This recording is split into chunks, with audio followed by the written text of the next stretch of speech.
Okay, it is 6:33. We'll go ahead and reconvene to open session. And item 3.1, Pledge of Allegiance. If you all stand and join me with the pledge.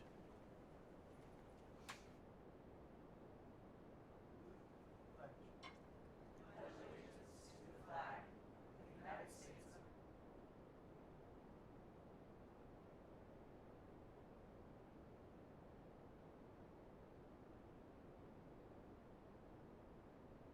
Thank you. Item 3.2, Report of Action from Closed Session. In closed session, the board approved item 2.1 to readmit a student. Motion made by Board Member Hall, second by Board Member Franz. Motion approved 5-0 unanimously to readmit. As to item 2.2, motion to readmit a student was made by Board Member Hall, seconded by Board Member Hirota. Motion was 5-0 unanimous in the affirmative to readmit. As item 2.3, motion to readmit a student made by Board Member Hirota, seconded by Board Member Franz. Motion approved 5-0 to readmit. As to item 2.4, public employee discipline, dismissal, release. Motion was made by Board Member Hirota to approve a separation agreement, seconded by Board Member Franz. Motion approved. 2.4 was made by Board Member Hirota, seconded by Board Member Hall. Motion was 5-0 unanimous in the affirmative. And as to item 2.5, personnel matter, the board voted to deny a request made by Board Member Hirota, seconded by Board Member Franz, and the vote was 5-0 unanimous in the affirmative.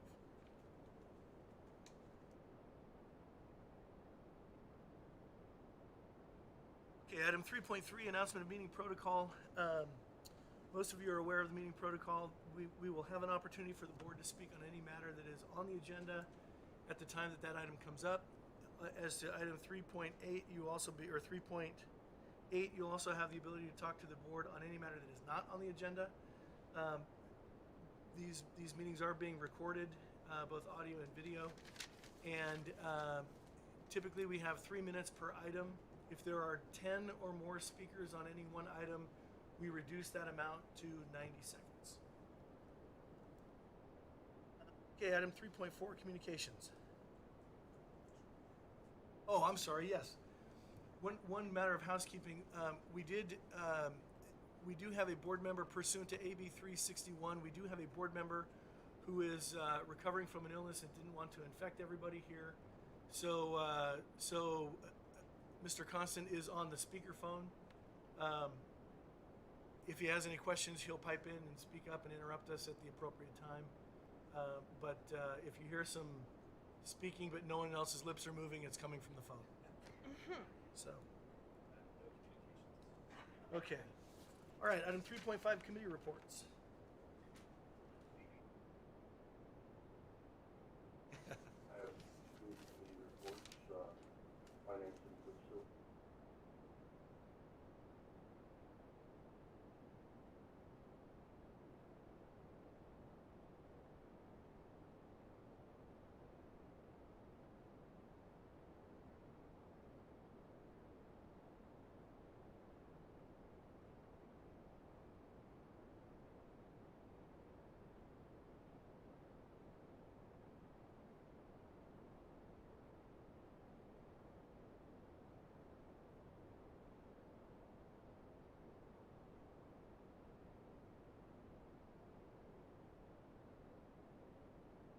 And we've got that listed as one to be pulled from consent, so we'll go ahead and do that, and we'll talk about it at that time. Okay.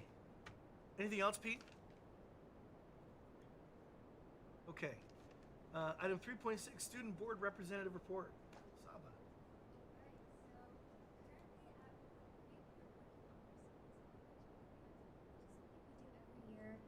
To ensure that each kid at Kaysburg Elementary receives a gift for the holidays. And us at Wood Creek, we provide all of the gifts that we need for the program. And our NHS, our National Honor Society, does most of the coordination for this program. They actually go in and perform, sing carols, and do arts and crafts with the students, which is something we're really passionate about. And earlier this November, we had our annual canned food drive. So for the past several years, Wood Creek was the leading school contributor to the Salvation Army for the canned food drive. And our goal was to donate 12,000 cans, but we exceeded this goal and we donated 18,300 cans. And this is the second highest we've ever donated, which we're really proud of this number.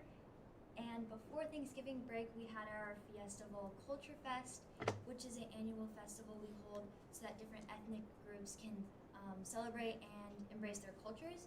So basically, our cafeteria was filled with tables filled with different foods, and families and students can come and try the different foods. And after, we also had a performing arts theater program where the clubs can do different cultural dances or fashion shows to further embrace their culture. And this was the first one we've had since 2019, so a lot of students were really excited. I know I was excited, I went. It was such a big event. It's a huge success. And then last week we had our Unified Sports Basketball game. It was hosted at Wood Creek and all packed with students and families cheering for the players. That was really fun. And our water polo girls, they went the furthest in they were the NorCal champs, which is the furthest they can go. So we were really proud of them. And yeah, that's what Wood Creek is doing right now. Awesome. Thank you for that report. Board members, any questions? All right. Thank you. Appreciate it. Okay, item 3.7, recognition of outgoing board president. Although before we do that, interestingly enough, we have two speakers on this item. Jonathan Zackerson.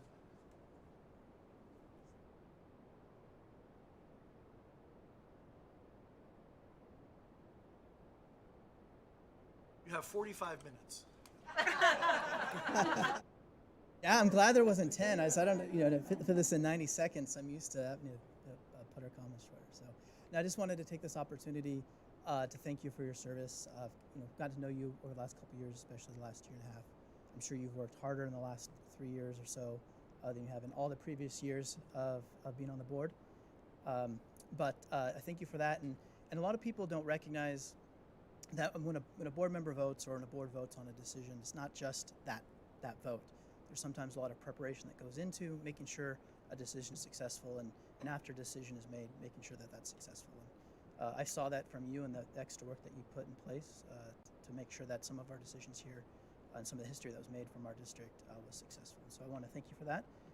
It's sad to see you go. I don't know why you didn't just sell your house and move to a different part of Roseville, but thank you. So appreciate that, and thank you.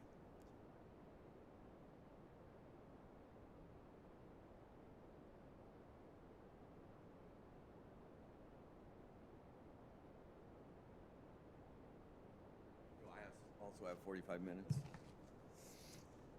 Hey, welcome. Mr. Becker, you weren't here last time. I came here to thank the board and the cabinet, and I wanted to thank you for the veterans and military policy that you passed in the resolution, and I want to start out thanking you for that again. I came here tonight to recognize and thank Board President Scott Huber for his 18 years of service to our district and community. I thought some historical perspective would be appropriate, being a history teacher. When you started as a fledgling board member in 2004, George Bush was our president, and your tenure has seen us throughout the presidencies of Obama, Trump, and now Biden. You've outlasted wars in Iraq, Libya, and Afghanistan. You helped maintain us through the Great Recession, and who could forget the storm that was the COVID pandemic. You've sat through nearly 100 board meetings, some attended by mostly yourselves in the cabinet. Bet you missed those. Okay? And others in which the audience flowed outside the building. You've presided over meetings where expletives and invectives were hurled at the board and cabinet. Through that, I watched you act with aplomb as you maintained order, calm, and an air of respect. As a young man in the Navy, we sailed into a hurricane on rescue ops. It ripped an 18-foot crack in our vessel, but we saved lives and we made it out thanks to our extremely competent skipper. It was then that I learned the reality of an old nautical saying which states, "Everyone's a good captain in calm seas." Scott, you've helped guide our district through good times and bad, in times of plenty and scarcity, through calm and through those storms. I know that I speak for many when I say that I'm grateful that you have been on board or at the helm during the last 18 years. You've been that captain that hurricanes demand, and your stewardship will be missed by many. Thank you for your 18 years of service to our district, community, teachers, parents, and students. Thank you very much. Also, I'm going to say thank you to another good captain, ready, for having his title moved. Okay, anyhow, I'm a little surprised. So it's a boy.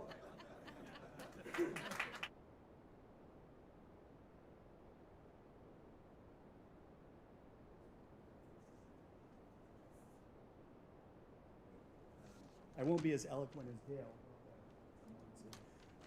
but I do have a statement to read. But before I do, I have to also acknowledge Ms. Huber, because if Mr. Huber is a captain, which he is, Barbara's the ballast in terms of what she's been able to do over her career here in the district and keeping this ship righted. So thank you, Barbara, for your years of service to the district.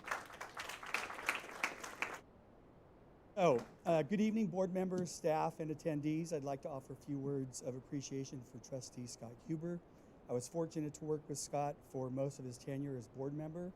Me as a site principal and then assistant superintendent, I always appreciated Mr. Huber's genuine care for the well-being of the district and his heartfelt commitment to serving students. It was during my brief role as superintendent where I really came to respect and admire Scott's character and integrity as a leader. I'd be the first to say that he and I didn't always agree on issues facing the district, but I can also say that Scott's positions were grounded in what he felt was best for students. He was always respectful of me and staff in working through very difficult issues. It was common for Scott to go out of his way to show support for me and staff. A phone call of encouragement and understanding was a regular occurrence from Scott. I recall when staff was navigating the initial challenges of the COVID crisis and orchestrating a non-traditional graduation ceremony for the class of 2020. And I know the principals that are sitting here navigating that just had shivers right now remembering that. When the board members showed appreciation for the efforts of Cabinet with a care package delivered to our house on a Sunday afternoon. And that delivery person was Scott Huber and his wife. The gesture meant a lot at a very stressful time. And that's just one example of how Scott went out of his way to show his support for the work being done in the district.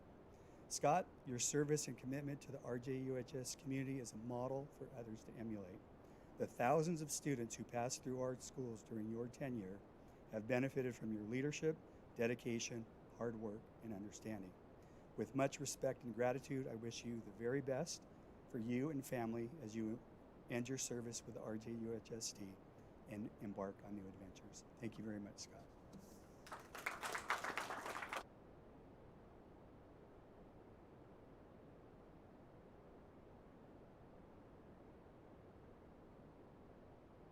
I'm gonna kind of stand up. All right.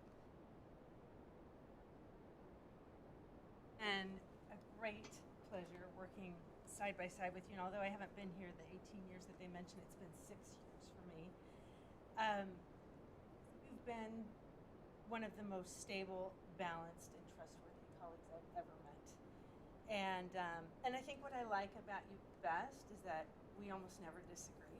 So you've demonstrated really a lot of strength and conviction, and I think what shows most for you, Scott, is that you really, really care. I mean, Jess mentioned it.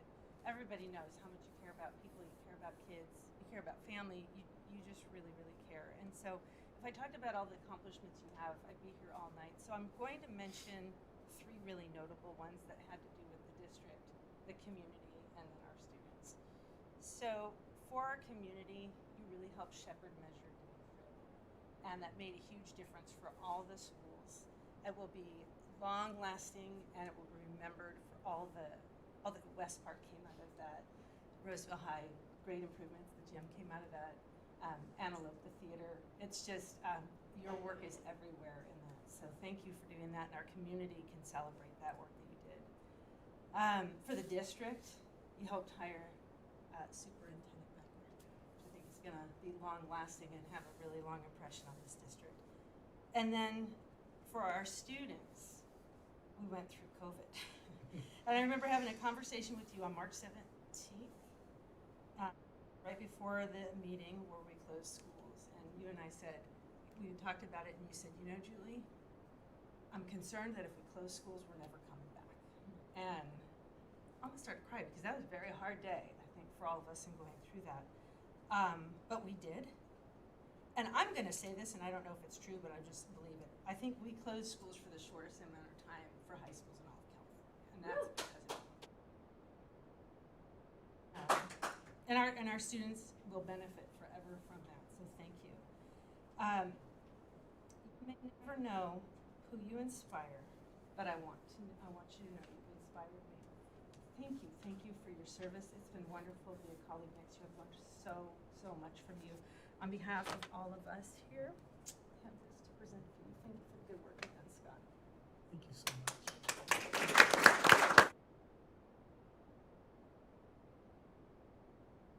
Thank you so much.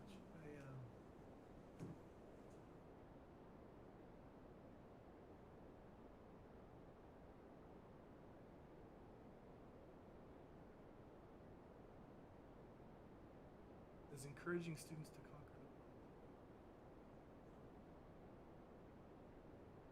Thank you. I appreciate it. Thank you very much. It's amazing when you look back. You know, I'll take just a moment, if you would indulge me. It's amazing when you look back at 18 years. I look back at all the things we've been able to do.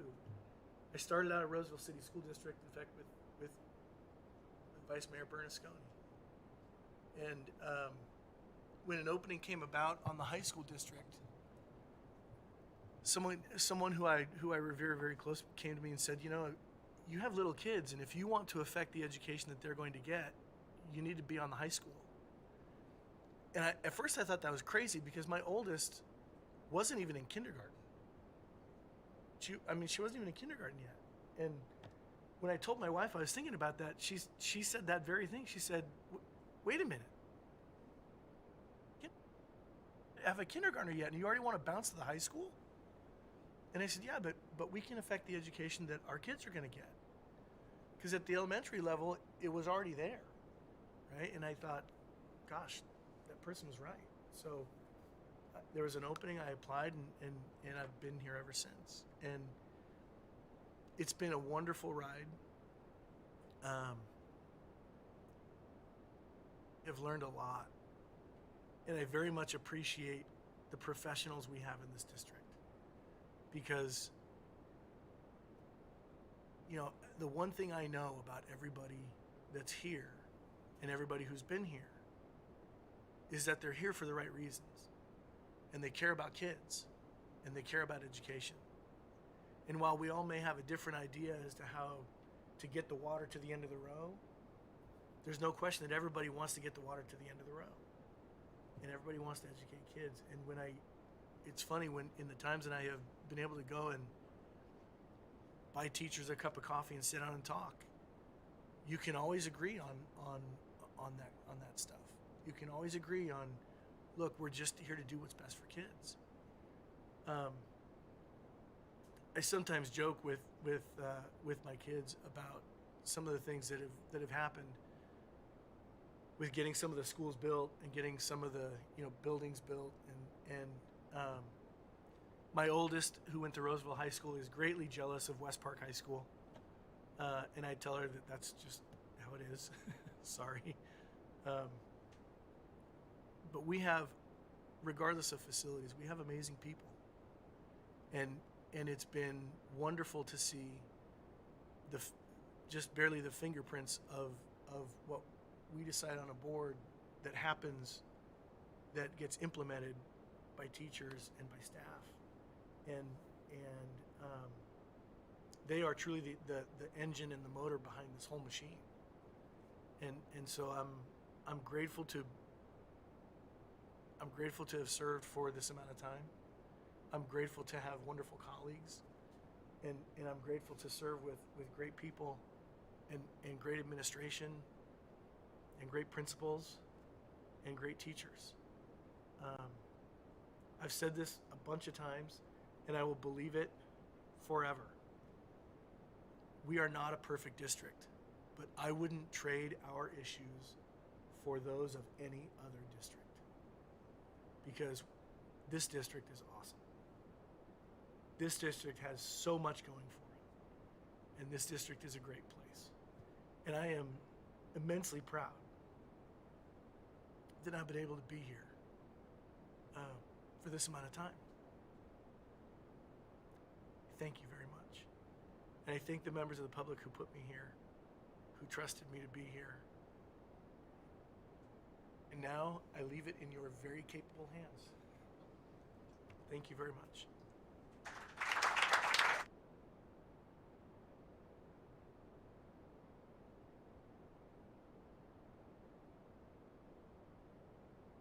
Please, go ahead. Well, I want to thank you.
Thank you, Pete. I appreciate that.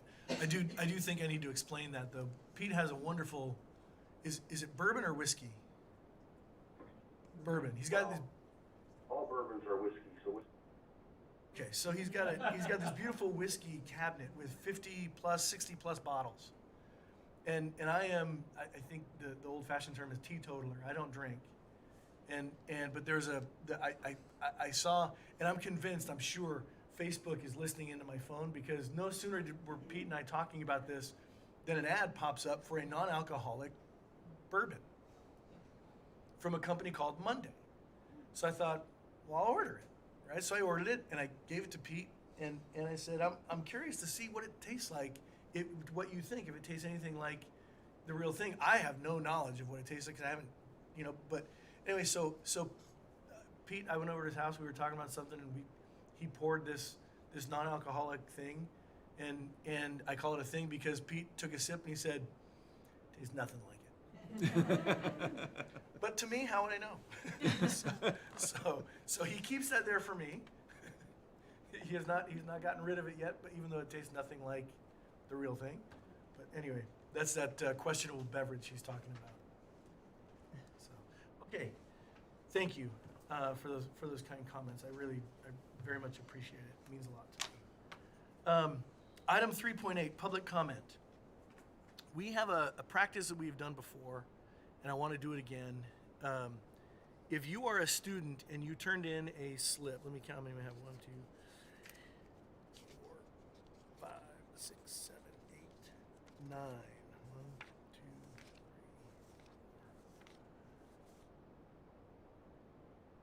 3, 9. There are 9 of them. So if we remain at 9, then it'll be 3 minutes apiece. If you are a student and you turned in a speaker card on item 3.8, would you please stand up? Because I want to take students first. Students and just come on forward. Tell me your name, and then I'll pull it out of the stack here. But come on forward, because I would call on you first if I knew your name personally. So tell me your name.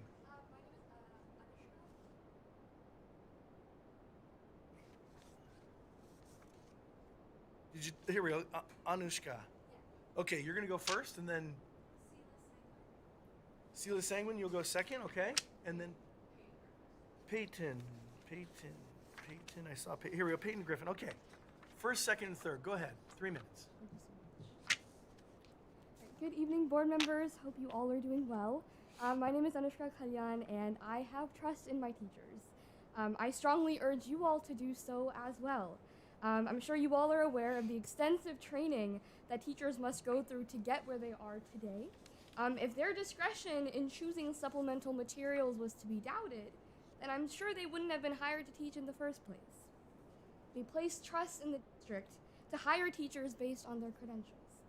In a similar vein, we need to have faith in the teachers themselves. Educators are extremely well versed in their subjects, regardless of if certain materials are easily palatable to students or not. But at this point, this isn't even the issue anymore. It's an issue of doubting professionals who are the most versed in what they present to their students. To doubt teachers' abilities, especially in analyzing important works of literature, doesn't just massively undermine their knowledge and credentials, but the entire collegiate education system and all professionals as well. Considering the broad respect so many students here that we've seen here today in the past few weeks and months have in our teachers, the respect and value we have in them, I urge you all to value them just the same. Thank you so much for your time. Thank you. Sheila, and then Peyton will be after that.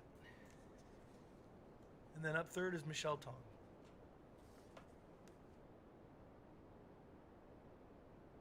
Hi everybody, my name is Sela Sanguin. I'm a senior at Granite Bay High School. I'm here in regards to the supplemental materials along with Anushka. She said basically everything I have to say about the trust that we have in our teachers, and I'd just like to say, as someone who's firsthand been in some of these English classes, I trust my teachers wholeheartedly.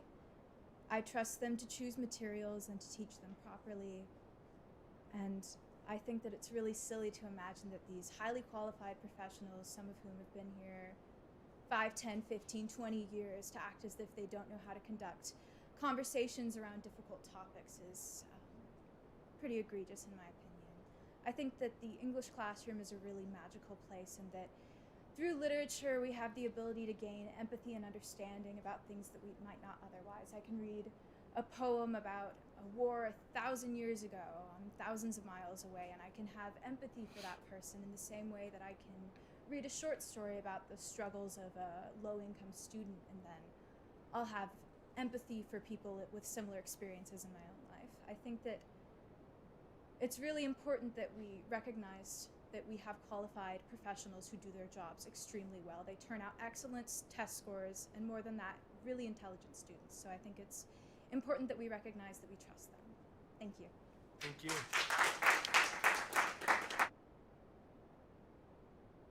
Okay, Peyton Griffin, and then Michelle Tong, and then Donna Sanguin. Hi, my name is Peyton Griffin, and I'm a junior at Granite Bay High School. And as Anushka and Sela said, I will also be addressing the supplemental materials list and talking about our beloved teachers in this district. Some people say there are two sides to every story. Now, that may be true if we were closed-minded individuals. Humankind has tendencies to embark woeful thought without fully understanding classical truth. See, beings think they have found enlightenment when in reality one has only reviewed two simple dueling sides to every situation. How can we truly learn and develop our young minds if we are shoved in a box? In my opinion, stories don't have two sides, stories are spears. The center curriculum would not students in a box, but teachers too, both of which the RJUHSD board is supposed to represent wholeheartedly. If literature embodies that of a spear over two simple sides, then there should be no argument on whether certain supplemental materials should be presented to our students. A text can contain topics revolving gender, race, ethnicity, politics, without them being the presence of the whole piece. Yet when looking at a piece from a narrow front instead of a spear perspective, people become jaded and write the whole piece off as inadequate. I love learning, and I don't think I'd love the pursuit of knowledge if it wasn't for the great teachers the great teachers the schools and the district appointed. I have such passion for our teachers, not because of the ideologies they influence, but because of the platform they've fostered for our young minds to grow. Some are foolish to think that educators are trying to transfer bigoted mindsets upon students through their teaching. But if you were a student like me, you know that our teachers provide a knowledge-enhancing environment which allows for open thought. Thought which comes from any point in the sphere of stories.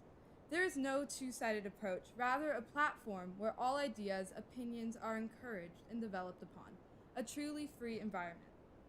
I was here at the board meeting on October 12 and the site council meeting the day prior.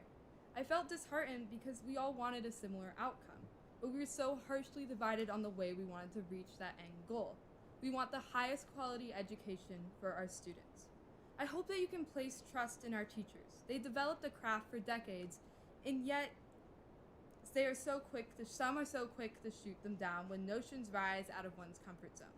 If we begin to restrict curriculum, students lose the magic in which a classroom provides, leaving us in the box. Whether we may reside on different political spectrums, religious upbringings, or racial backgrounds, the issue at hand must not reside under those statutes. It's public education and should never be silenced. I urge you to hear me and place trust in our beloved teachers, for we cannot afford to fall to a two-sided view when we are destined to be enlightened as a spear. Thank you. Thank you.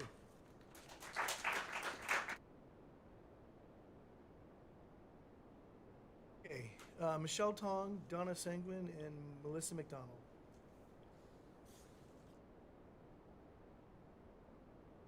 Michelle Tong, and I have two children at Granite Bay High School. I really believe that this board is doing our district a disservice in their attempt to broadly define the education code, and to mean that the school board should approve every piece of literature, news article, podcast, whatever going into our schools, into our classrooms. By doing this, you're completely stifling our teachers, our experts who you hired to do this work, who have been trained to do this work. And not only that, you're also inviting litigation the moment you decide to not approve an item. And as trustees, you have a fiduciary duty to keep the district out of litigation. You're proposing to micromanage our teachers.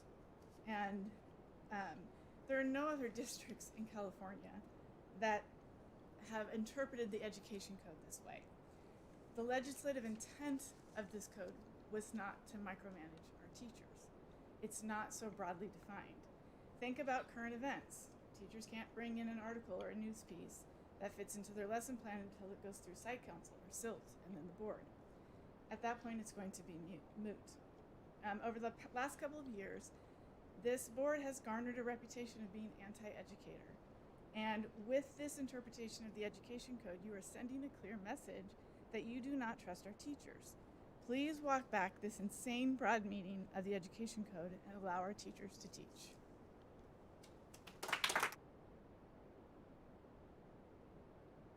Melissa McDonald. Oh, I'm sorry, wait a minute. Donna Sanguin, then Melissa McDonald, and then Jeff Corey. Hello, Donna Sanguin. Daughter is Sela Sanguin. She is a Granite Bay High School senior, and I'm also here to talk with you about the supplemental curriculum and the process that specifically it's going through. I just, besides me believing that it is overreach and the ed code is not being read in the ways that other boards are taking this information across our state, it's not sustainable. These teachers are not getting this information in a timely manner and approved in a timely manner.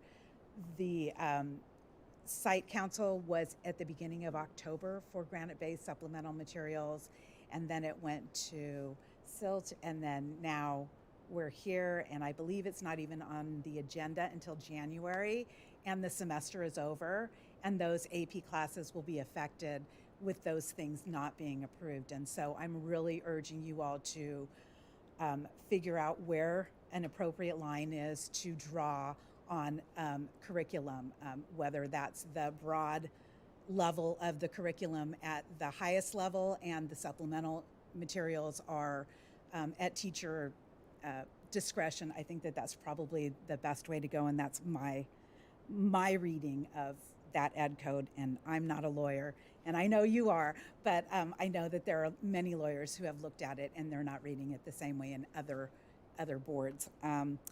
Finally, I just want to tell you that I realize that you have a very important job, and I want to remind you that it's a nonpartisan job also. And I'm a little bit concerned that it's not feeling that way to a majority, or many of the parents, maybe not the majority, but many of the parents. So I want to just put that out there again. And I thank you for your time.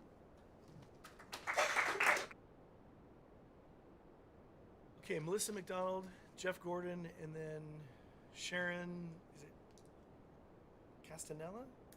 Catanella, okay. Good evening, everybody. Scott, congratulations. I just had my last board meeting this week, and it was kind of a bittersweet experience. So thank you. I feel a little relieved. I don't know how you feel, but congratulations and thank you for your service. I know all too well how difficult of a job this has been, especially during COVID. For those of you who don't know me, I'm a former, it's so good to say, former EUSD trustee.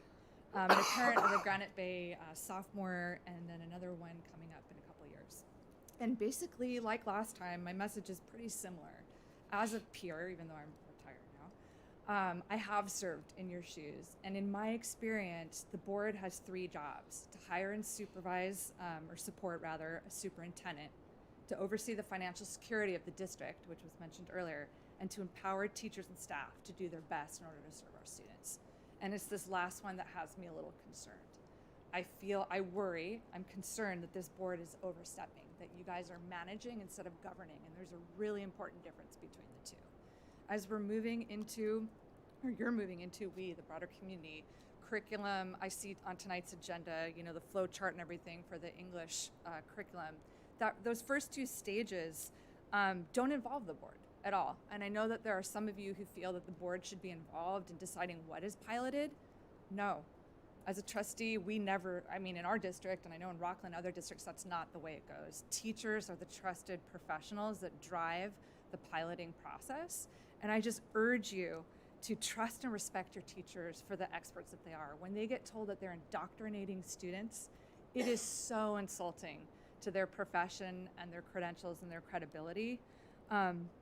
One of your teachers said in an email, despite an occasional email that says how much the board values all of us, the actions you're imposing say quite loudly that you don't trust us to do right by kids.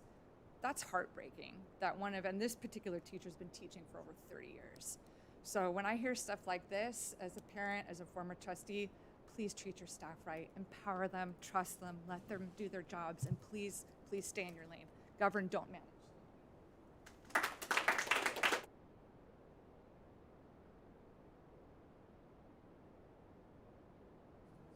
Jeff Gordon, Shannon, and then Greg Fisher. All right, thank you for your time this evening. It's unfortunate that this discussion about reducing the reading list rather than expanding it. Site meeting at Granite Bay High saw overwhelming opposition to the reduction of the reading list in no less than 10-1. Very few people got up to speak about reducing it. At the last board meeting, in fact, there were 0 supporters that had to voice an opinion about reducing the list. Everyone was there to talk about how to maintain, or for that matter, I'd say expand it. For that matter, I've not heard one student stand up and speak to reduction. They all have voiced their opinion to allow teachers to utilize in a full and robust list. I'd also like to add that I've been incredibly impressed by the eloquence and amazing delivery of each student that's actually gotten up to speak. For those that argue for a reduced list, I'd ask how that really benefits our children's educations. I'd ask if you allow your children unencumbered access to the internet and also access to social media platforms like Instagram or TikTok. If your kids can be on the internet or social media, then you really aren't practicing what you preach. If the board is actually entertaining the notion of a reduced reading list, I'd argue that you're truly not doing what you need to do for the teachers and enabling to do their best for students. Furthermore, you are in fact blatantly ignoring the will of those that voted you in.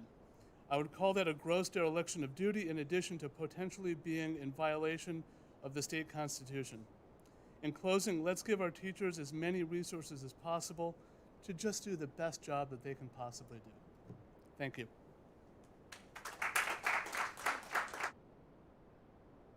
Shannon and then Greg Fisher. Hi, it's Shannon Catanella. Good evening. Some viewers at home and in attendance tonight may wonder why so many are here tonight. We are following up on an open question. We question the position of this board on the book banning dark cloud that has ballooned in the vacuum of commentary on this. I'm another pro-educator parent, and I'd like to call for a public statement from this board, if it's possible, regarding censorship and adherence to state curriculum. If I could, I would ask for a vote of confidence in veteran teachers and staff. And at this point, I actually have a question. Is that possible? Can that be added to the agenda? But it is possible in some other circumstance if like a board member motions it or supports my motion. Well, you can't make a motion, but if a board member asks to put it on an agenda, it can be done on a future agenda, but it can't be done tonight. Later on, okay. So what I'm asking for eventually then is for the vote in favor of freedom of speech, freedom of expression, tolerance and respect for our differences. I'd also like to make another comment following up on my previous comments in the same vein. Our family chose to send our students to public schools because it's the best experience to learn about a variety of experiences. We especially value free speech and freedom of expression in our house. If there are beliefs and experiences that are repressed or worse, judged, public education has failed. These school sites are the spaces where students learn to analyze, ask questions, and make observations. It's not a space for judgment and shaming. I believe in the inherent values of public education. I especially believe in our amazing staff and all our teachers. And I urge everyone listening and here tonight to tune into the next board meeting and especially to participate in the January 12th workshop on the curriculum. Thank you.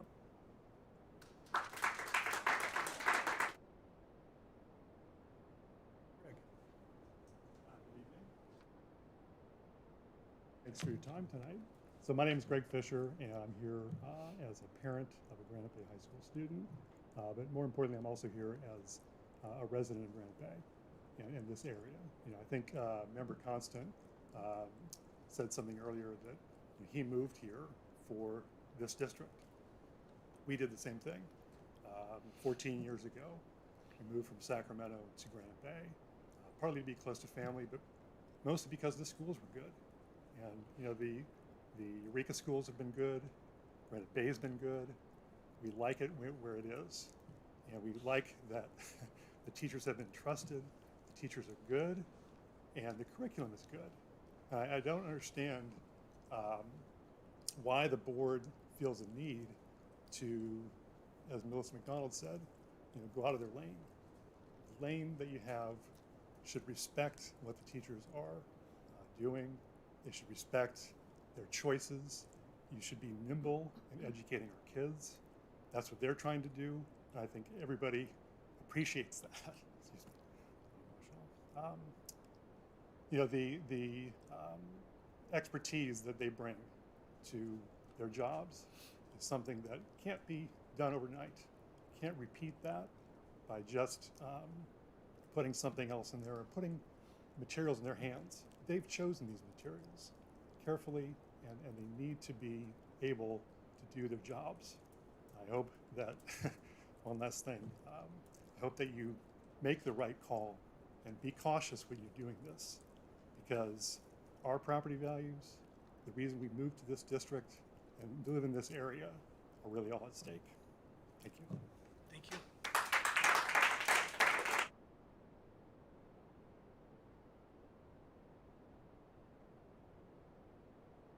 Okay, that closes public comment. On the consent agenda, we've had a request. We got a request to pull items 4.3, 4.12, 4.15, and 4.17. Or a motion to pass the balance of the agenda minus those items? I'll move to approve the rest of the agenda. Okay, there's been a motion. Is there a second? I'll second. Okay, there's been a motion by Board Member Hirota, second by Board Member Franz. Roll call vote. Barbara. We'd like you to Oh. vote also. Yep. You, On you passing can- the agenda. On the consent calendar. You with that? Okay, P. Constant, Yes. Marla Franz, Yes. Heidi Hall, Yes. Julie Hirota, Yes. and Scott Huber. Yes. Okay, let's go to the items that were pulled off the agenda on, and I apologize for doing this, but on 4.3, I do want to make one thing clear. My wife's name is listed there as an employee, as a volunteer chaperone with dance. She's not an employee of the district for money. In fact, this is costing me money in gas. But I just want to be clear that I'm voting on this not because she's a gainful employee, but she's a volunteer. So, is there a motion to pass item 4.3? Moved by Board Member Hirota. Is there a second? Second by Board Member Hall. Roll call vote. Yasova? And Marla, Mr. Constant, Yes. Marla Franz, Yes. Heidi Hall, Yes. Julie Hirota, Yes. and Scott Huber. Yes. My wife will be thrilled. Okay, 4.12, approval of a contract with Education Advanced Incorporated. So I just have a comment and maybe a question also. In our weekly, this is the 5-year contract for the consulting, for the counseling. Thank you. Yes, mastering. Yes. In the weekly report, you said that you suspected we'd be breaking even first year, and this is a 5-year contract. It's a lot of money. Is there a way to get ROI this first year, just to understand how we are benefiting from it? Because I feel like in 5 years, renewals come up, and we just assume that this is what we do. Yes, so because we have the intent to have a multi-year arrangement with this organization, assuming it goes well, we've got a discounted rate than if we went year by year. However, we're only paying 1 year at a time, and we are not locked in to a formal contract. So what you see on the agenda is an invoice, and that's what would happen each year. And so, yes, I've actually already talked to the company, and we will be gathering that ROI, the data of how is this helping, saving staff time, helping us be efficient with our resources, hopefully saving money as part of the process, and we should be able to gather that on an annual basis before we re-up for the next year or the next term. Okay, I appreciate that. Yes. That was my main question. And then, is there a mechanism that when you bring that back, sometimes so I'm asking, and then we're going to forget. How can we guarantee that there's follow-up? So the multi-year agreement on the agenda tonight will allow us to basically approve the contract, and then what we can do, and what we often will do, is provide reports periodically to the board through weekly updates or other venues, such like we'll do with wellness centers or different things you may be interested in. So we're happy to put that on the governance calendar to provide those updates. Just as an update, I had some conversation with Dr. Moore about this, because on the invoice there was a statement that says, quote, for services has been submitted. Terms of agreement for services will be governed by the company's terms of service. So I went to the company's website, couldn't find the terms of service. I asked her for a copy. They sent a copy of something that they said was terms of service, and it wasn't. And when we went back and inquired and said, wait a minute, this is not really a term of service, they said, yeah, we don't need the terms of service. This is just going to be an invoice. We're going to so that has been taken off. So we can do 1 year, and if we don't like it, we can cancel after that, because the terms of service are gone. Well, if you can So- justify it, Yeah. I'm good with justification. Hopefully it works as Yes, planned, yes, which is our expectation. Okay, perfect. Okay, any other questions on 4.13? Or, I'm sorry, 4.12? If not, is there a motion? Then I motion to approve. Motion by Board Member Franz. Is there a second? And second by, who was it? Hall. Roll call vote, please. Saba? Okay. P. Constant, Yes. Marla France, Yes. Heidi Hall, Yes. Celia Hirota, Yes. and Scott Huber. Yes. Okay, 4.15, I believe, Board Member Constant and Board Member Hirota, correct me if I'm wrong, but I believe Board Policy and AR 5121.7 are being removed from consideration. Is that correct or no? Or is that what you would like? Well, I don't know what Pete wants, but I know that I think we need more information before we can go ahead and make the amendments that were presented. Okay. And I'm not prepared to take a vote on the amendments that were presented today. Okay, Pete, thoughts? Yes.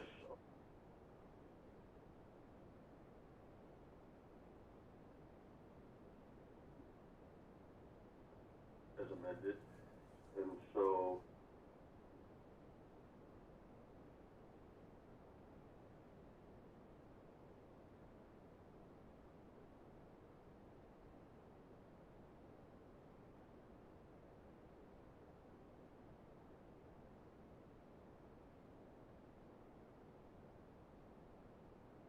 Okay. Have a discussion about it, and again, this is only, we're not talking the others, we're only talking 5121.7, correct?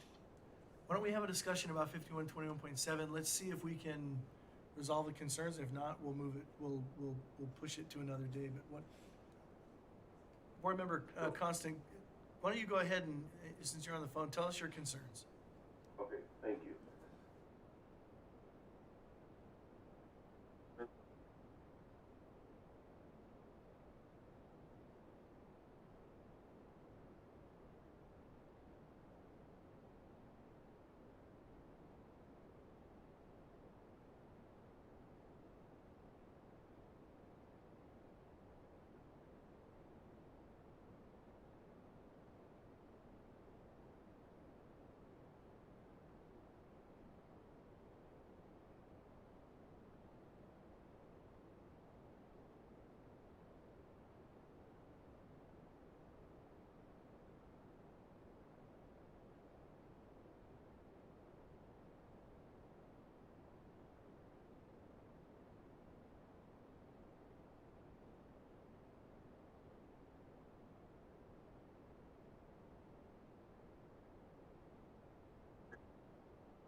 Class twice. I just don't think that the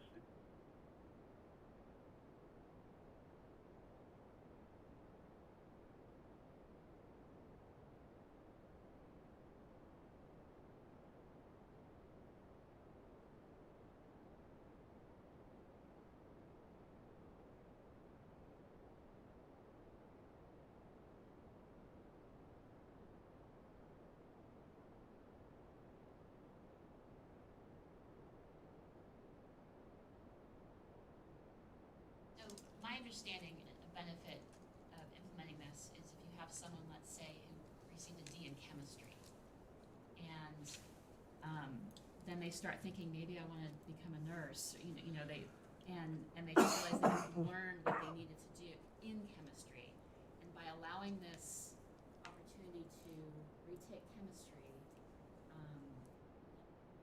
those extra credits as elective, we're we're encouraging them to learn, like we're asked, like we want them to do. Is that that's correct, right, April? Yes. Okay. So what I'll give an example in if when we don't have this policy, because we don't currently, it actually provides less of an incentive to learn that material at a deeper level. So if I earned a D and I got credit, and if I'm, and we're not talking just that's the only course, it's a student that's had trouble over some period of time, because we've already taken up all the flexibility that Pete was referencing, because it's true, we do have flexibility. And so the student that gets one bad grade, they're not the ones needing this. They're going to take advantage of our existing part of the policy. They're going to retake it, not get new credit, and improve their GPA. But for the student that actually needs credit to graduate, and if we give an example of whether it's chemistry or maybe it's just integrated math 1, and they've taken it maybe several times, and maybe they have some Fs in there, and then they had a D, and so they've taken this course several times. They're struggling with it. We want them to learn math. We want them to really master it and then move on to higher levels. And at some point, they're actually making a decision between learning that rigorous content, that college preparatory course at a deeper level, or taking a course that is typically more like a TA, a teacher's assistant elective credit. And I would argue they're more likely to learn more deeply in that math course, that college level preparation course, than getting elective credit in a TA course because they just need credits to graduate. This doesn't make them make that tough choice. They could actually get those elective credits to be progressing towards graduation while actually learning rigorous content. That's the student this is intended for.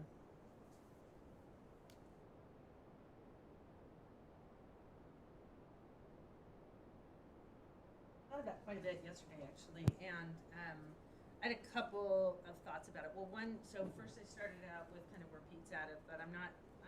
What it feels like is that we're reducing or changing our expectations, reducing and changing our expectations to the standards, and so rather than do that, I would like to see that we intervene earlier in order to not have to reduce the standards. And what I mean by reducing the standards is that, well, you've gotten a D in this class, we're just going to give you credits, and then you can retake it over here. So in my mind, that seems like changing our standards to accommodate a low failing grade. So I think it requires more intention for our staff and intervention for our staff rather than easing off students, easing off the expectations for students. But more so than that, I want to see the data on situation. Let's look at 2017, let's look at 2018, probably maybe 2019, 2021, no. Because if we're talking 1 or 2 students, then we're changing a whole entire policy for a couple of students. If it's happening to a lot of students, then we've got some probably systemic issues that are happening in the way we're practicing, perhaps. So I can't make a decision without data on this, and that's just kind of where I stand. Because I'm kind of, I don't know what to do because I don't have any data. Is some of I know you've got some data for us, Fred, but is some of this tied to the coronavirus? Is some of this tied? I mean, now we didn't see it for 2 years because the state had waived our more rigorous requirements for 2 years. It did exist before the pandemic, though. And so that's what we've been talking with the counselors. Last year, I was asking, is this even an issue? And it was hard to say because we weren't focused on that. We were getting kids through on the other protocols that we had in play last year. And so this year right now, seniors right now is 56 seniors that are between 5 and 10 credits not on track to graduate that could benefit. And if we look at 11 to 20 units not on track, we're going up to 96 seniors right now who could potentially benefit. And what that means is if we're looking at 20 credits, that's 4 semester courses, right? So you earn, and which is we do in a quarter. So that's 4 quarters. And I was talking with one of the counselors actually last week, asking him for some of the data, but also some anecdotal stories. So we know these numbers, right? 56 or up to 96 students that are close, that this policy could maybe turn the tide. And when I was looking at 2 case studies with a counselor, and they're telling me the story, these are students who struggled, usually in 9th and 10th grade. One of these stories, she's had a lot of just issues, family, some in her control, some not. She's turning things around. And in order for her to graduate on time, because she's in this bucket of 20 credits behind, she would have to be doubling and tripling up on credit recovery. So now we're looking at her last semester of senior year, where we're going to schedule her for 4 standard. She's now going to try to put in 2 extra courses each quarter to get 4 courses in to graduate on time, or risk not graduating on time going to summer school. And she's really trying to take care of business and get all of that done. And we're just saying, hey, if you're going to prioritize taking these rigorous courses, you know, we can take underwater basket weaving. That's a silly example. We don't offer it here, right? But we could take those courses to get credits. Or if she's going to challenge herself to stay in those college prep A through G courses to learn deeper, maybe in something that she already got a D, but she's going to learn that deeper. We think our recommendation from our counseling team and our site administrators is to go ahead and put this in place. We believe it would benefit that student who is trying to learn at the deepest levels. Motivating kids who started out really at risk. A lot of ELs, kids who fail almost their entire freshman year, who all of a sudden get inspired, get motivated, start getting confidence. They would rather take the math class over than just chase electives, because that's what they'll do. They'll end up taking 20 credits of TA. I'd rather take IM1 over again than be a TA. They're actually raising the bar for themselves on their way out the door versus just a credit race to graduation. And so it really does. These are kids. I can remember some vividly. It's the freshman boy who failed the entire freshman year, got a girlfriend who loves school and now wants to do well in school and wants to retake a bunch of courses. But if you don't get credit for the math class, then there's no incentive because you'll lose 10 credits. And the thing is, all of our electives can be taken multiple times for repeat credits. And so they're interesting scenarios. They're one-offs. There's not an advantage. These are kids doing a whole heck of a lot to try to get across the finish line. Can I ask you a question? So this is not a requirement that this happens. No. This is just one extra layer. So if someone is in that situation and they decide, I'm going to take the 20 credits of TA, they can do that. Absolutely. Right. This gives them another off-ramp of, okay, I can go back and take that, and knowing they take the class, they get the new grade, they're going to get for the first time they took the class, along with that first grade they got. So there's probably going to be some calculations going on. Do I want the class with the bad grade? You know, and I suspect what you're probably going to get is maybe a mix of, okay, I'm going to do one of those, and I'm going to take one of these TAs, or I don't know. But it's not mandatory. It's an option. Correct. So, okay, Julie, you know I'm all about rigor and challenging kids. So when you say you feel like we're lowering standards, I'm just throwing it out there. What if part of this requirement is you have to do better the second time? You know, if you get 2 Ds, then you didn't really try the second time. Then one of them is going to count, right? I mean, Right. at least. Well, but then maybe if you get two Ds twice, well, you don't get those extra credits because, again, we're trying to encourage you to challenge yourself to learn the material.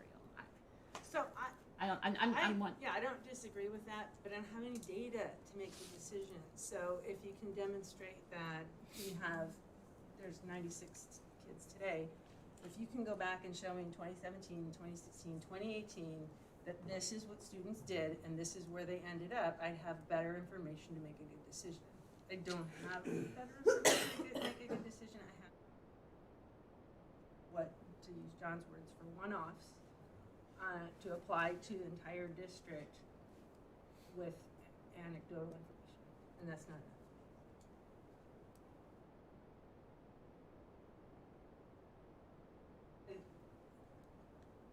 would think that's a very good way to do it, to say, yes, because this is what continually happens is students get a D and then they retake the class and they get a higher grade, and you can show that again and again and again that that's what's happening. It's a good policy. Not a good policy yet.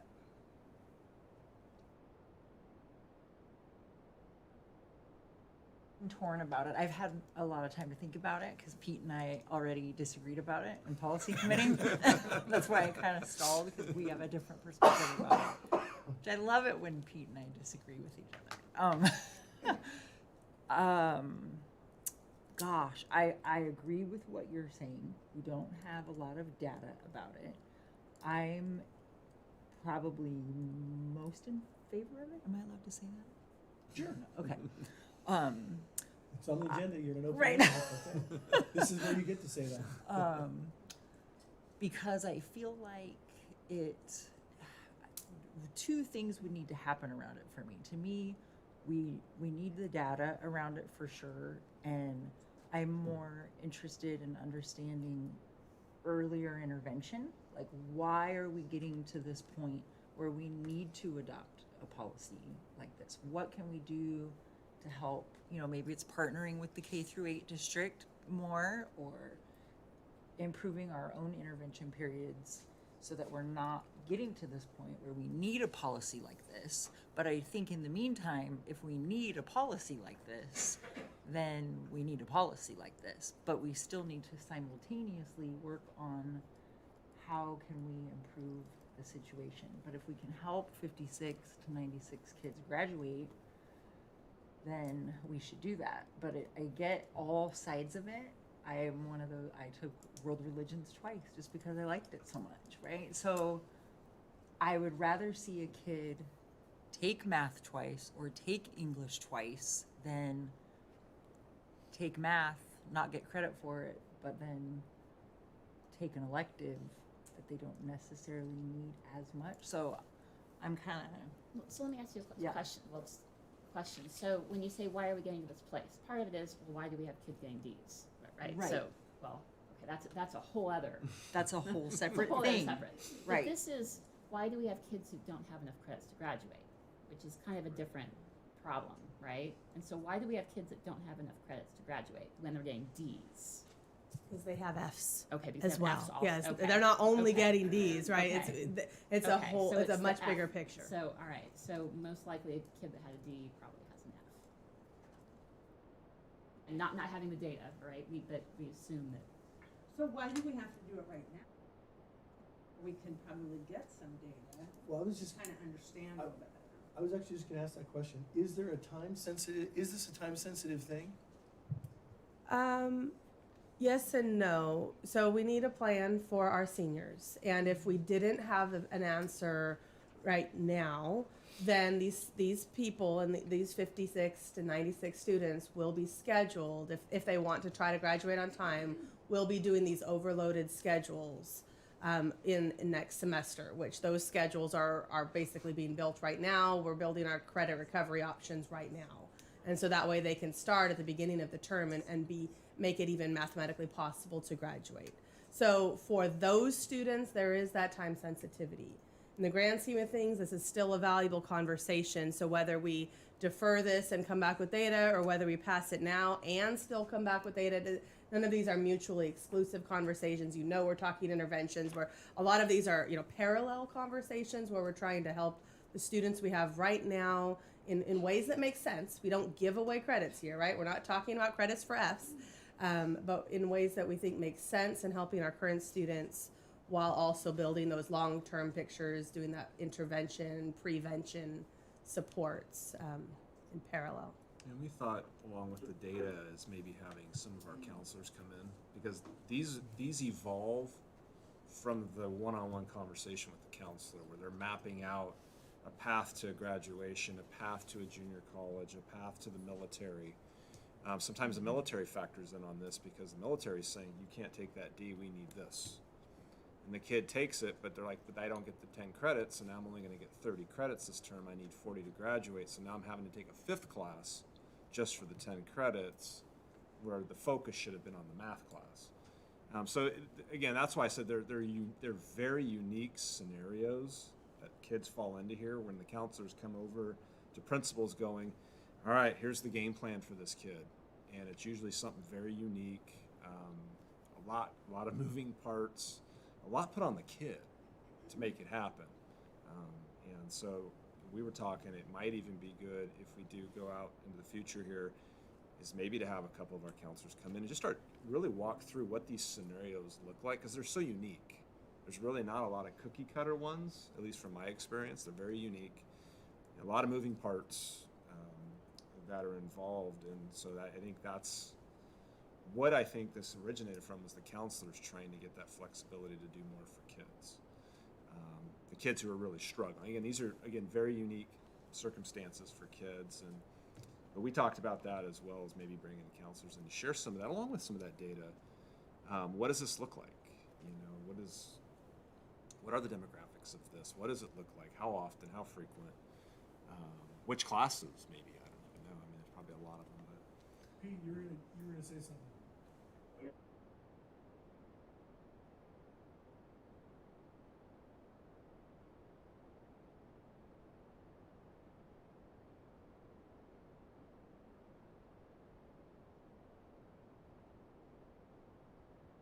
For taking classes versus how many units they have, and our goal is compared to a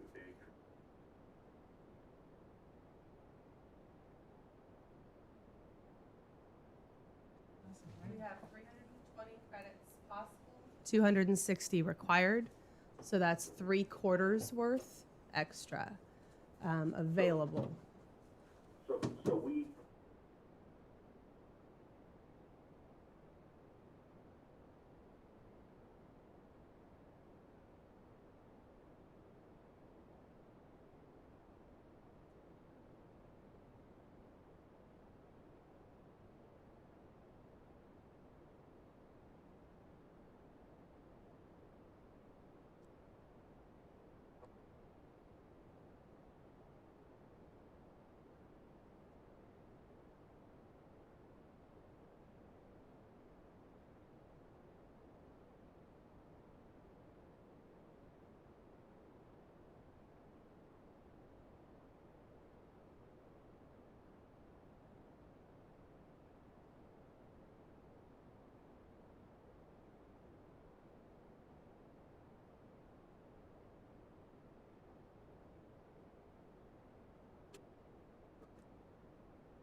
Take this in two pieces. One is I don't want to make policy right now for graduating seniors. I think that we need to address that separately in the best manner possible to support these kids getting them to the finish line.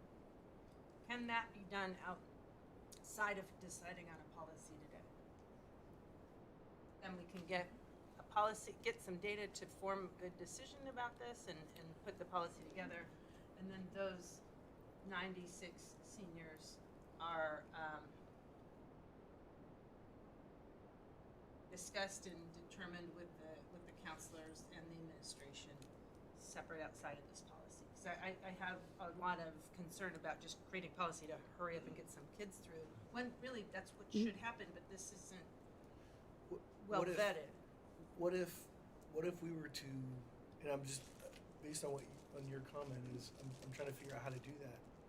I think the only way to do that, because we've got this agendized, we don't have anything else agendized related to this. I think the way to do it would be to say, we're going to allow this to happen for the current seniors. And then we're going to bring this back for full discussion. Do we want to continue this policy for other students, for juniors, sophomores, freshmen, and have that discussion. Because I don't know that we can just, we can't do necessarily like a waiver of credits right now. 'Cause that's not on the agenda. And quite frankly, that would, to me, be the worst of all worlds, because then you're saying, don't do anything. Just, Right. you know, I don't think a lowering of the number of credits would be the option, but I was using that as an example. So, Scott,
So what about the junior who wants to retake? No,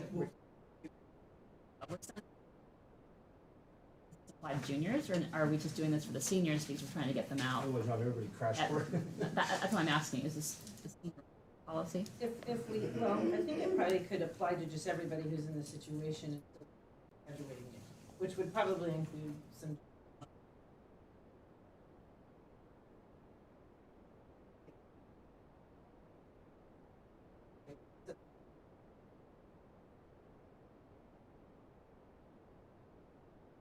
Is that a motion? Can I ask a clarifying before we move? When you put the date will matter because we have summer school. So I just would want to know, are we including or not? Because part of this all is because of capacity. Through August of 23. Thank you. If that's acceptable, provided we bring this, we start looking at the data right away so that we can make a decision before enrollment for next year or, too far along for decisions to be made for classes next year. Is that a motion? Yes, however you want to phrase that motion. I think you just phrased it. Okay, did you get that, Barbara? Look at the data right away. Barbara's got it all down, and she's got her backup We right got here. backup over on the other side, so. Okay, is there a second? I'll second. Okay, it's been seconded by, you're too late, Pete, it's been seconded by Board Member Hall. Okay, thoughts on the motion? We're gonna allow this for students through August of 2023, and then we're gonna come back and talk about, do we wanna keep this going as a policy matter going forward? just a quick question, Scott.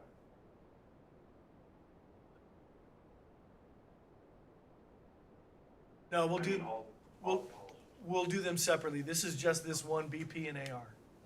Okay. I heard Julie specifically say that in her motion. I did, very quietly. We'll do the other policies in a second. Coming back, like,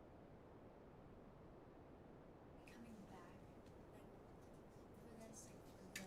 Helps those that need it now, and then we can come back and look at it. Okay. Barbara, roll call vote. Marla France, Yes.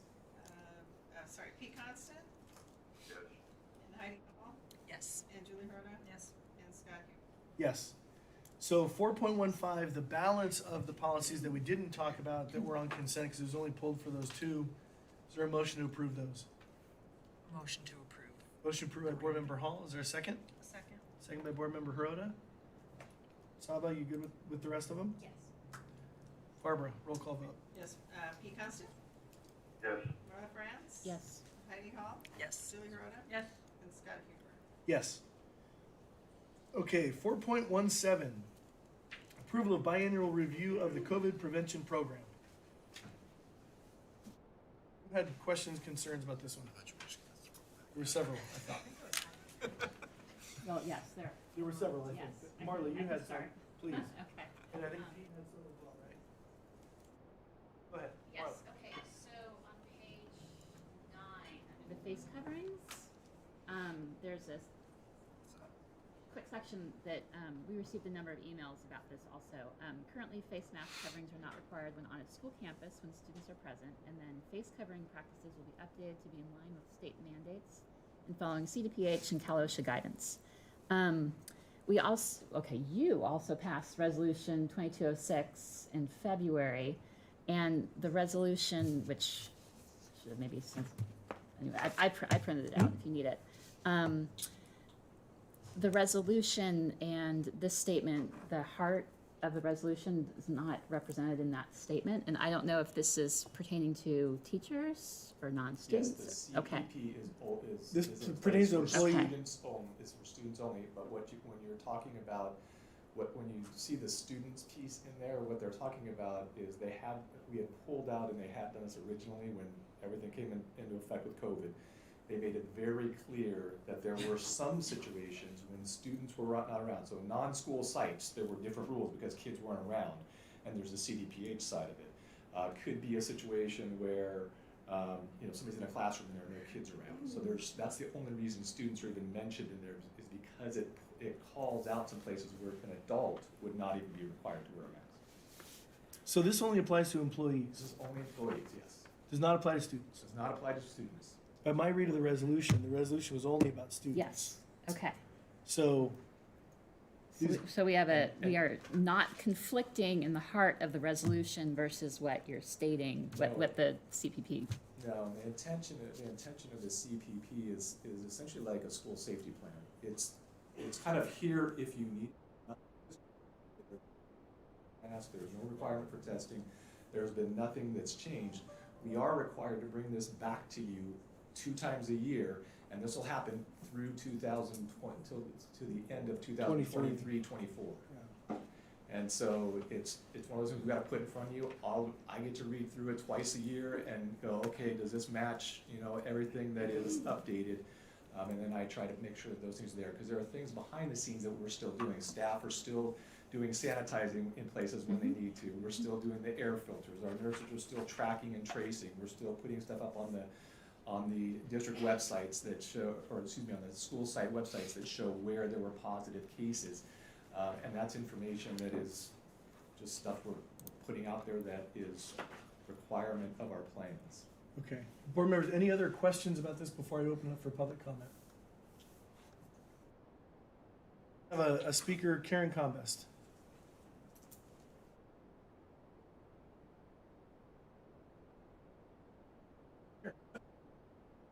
My name is Karen Combest, and I am a parent of a senior at Oakmont High School who is very excited to be closing out her semester and with only one more to go. And I do have to shout out to Oakmont. So during some of the application processes, she got some assistance from the counseling department with some questions that were something that, she couldn't figure out, and it wasn't on the website. So I just want to shout out to them. So thank them very much for that. I have a couple things that I want to throw in there. Aside from the COVID topic, I want to thank Scott Huber for your service. You've been great from a parent perspective, from a community member perspective. You've always been so open and willing to talk to us and hear us, and so thank you, and you will be greatly missed. Then I'd also like to do a little shout out to Marla Franz, who is officially elected onto the board. I think Placer County finished counting votes last night, which took them a while, right? But that's awesome, and congratulations. You're going to do an awesome job. So thank you for that. So obviously I saw the agenda item and saw COVID, and I was like, COVID. And I know Mr. Hasty loves COVID and the CPP. And I know. But I just, obviously I wanted to make sure that we all remembered the resolution that was approved last February 2022 that allowed for mask choice for students. And I certainly keep hearing things about masking, as all of you do on the news. And obviously, Sac City School District is looking at putting masks back on the students. And so I just hope and pray that that is not something we're doing here, regardless of whether we're medium high or, what have you, due to that resolution. So with that, I will save time on the schedule later as well under the English textbook piloting. Yes, I just will say right now, I'm part of SILT, and I've shared my feedback with Don't spoil it. No, I shared my feedback already. No, I'm gonna take off. So I just want to say that some of the information that's presented about nearly met standards, I just think we're not a nearly met kind of district. So I would just ask that we kind of look at that and see what that means. Meeting standards is very different than nearly meeting standards. So, and that's it. Thanks so much. We did get an email from you about that, so I appreciate it. Thank you. Okay. Board members, any questions, comments? If not, is there a motion?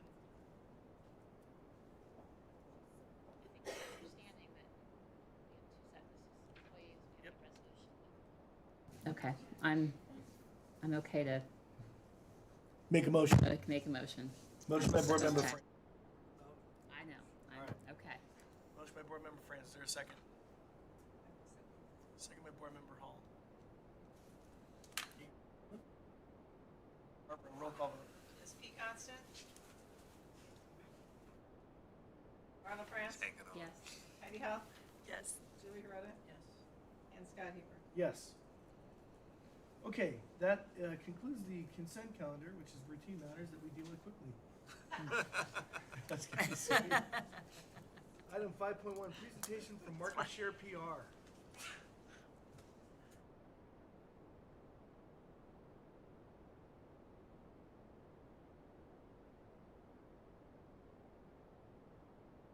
And staff. My name is Krista Bernasconi, and we just want to take a few minutes of your time this evening for two different items. I'm joined by Rana Godbon. If you haven't had a chance to meet her yet, she's been on the job for a year now with the Roseville Chamber of Commerce, leading it as CEO and doing a great job. So there's two different things that we want to share with you this evening. I'm thrilled to share with you that my firm, Market Share PR, was presented with two prestigious awards about a month ago now. And two of the awards, we received 7 in total, but 2 of them from the Public Relations Society of America, the California Capital Chapter, were for our work that we've done on behalf of the district and partnering with the staff. So I'll just describe the 2 awards real briefly, and then I can leave them with you.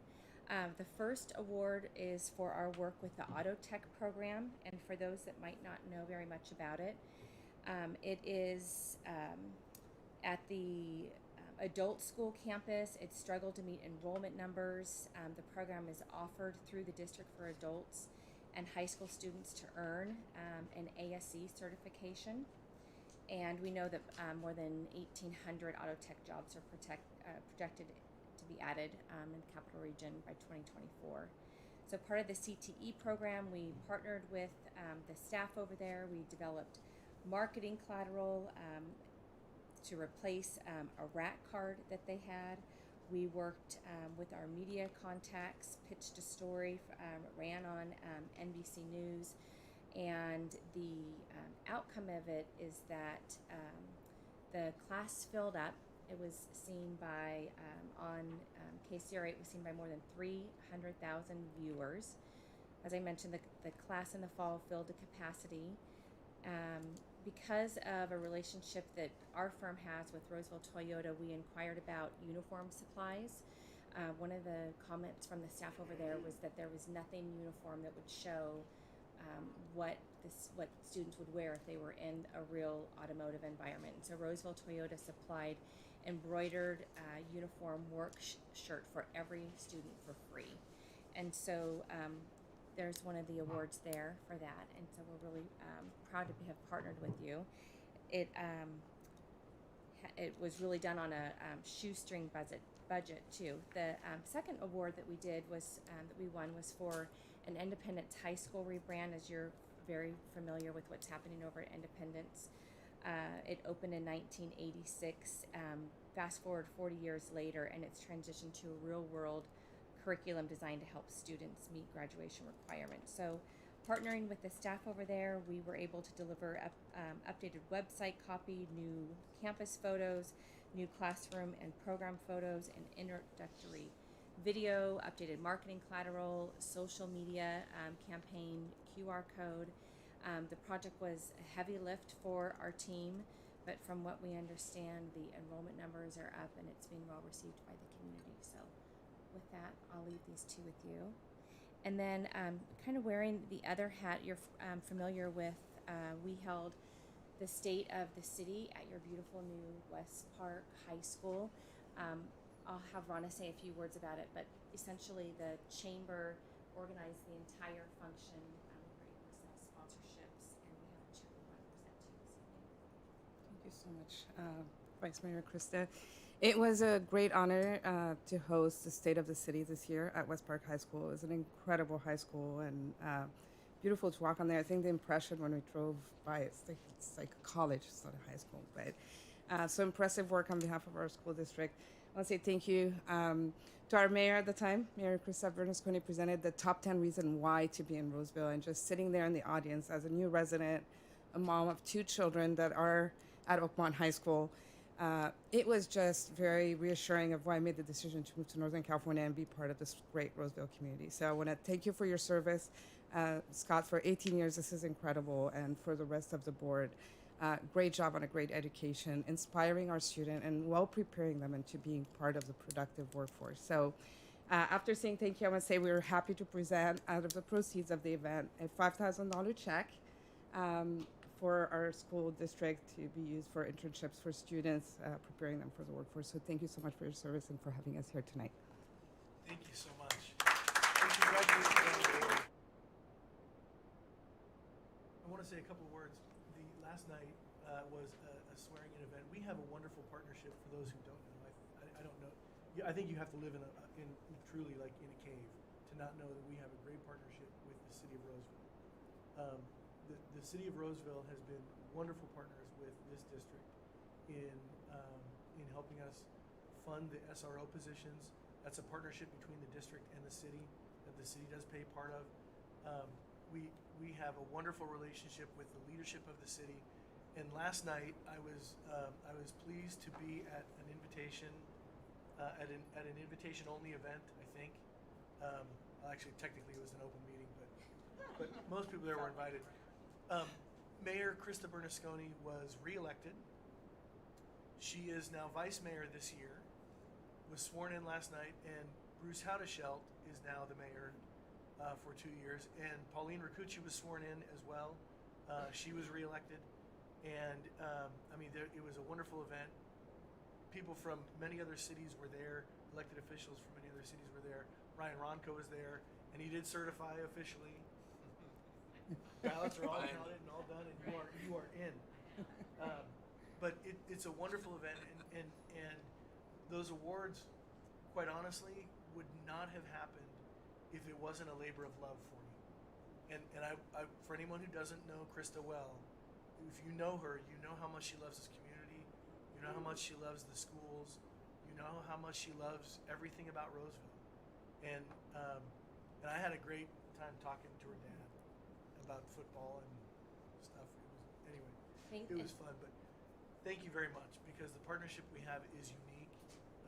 Many cities do, and many school districts do not enjoy those close relationships, and it is truly what makes this place awesome. Thank you for that. And that's one of the beautiful things about my job, which pays my bills. I went and talked to 3rd graders today at Dry Creek, and they always want to know, can I change something at their school? And I always have to tell them, your schools are run completely separately. You have your own board, your teacher has a boss and a boss and a boss. And so the beautiful thing is I still am able to do my professional job that I've had for 10 years, and I do love the schools. One of the things that Ronna didn't mention real quickly to wrap up, the proceeds from the state of the city, $7,500 went back to the chamber. They put the whole thing on with all of their staff.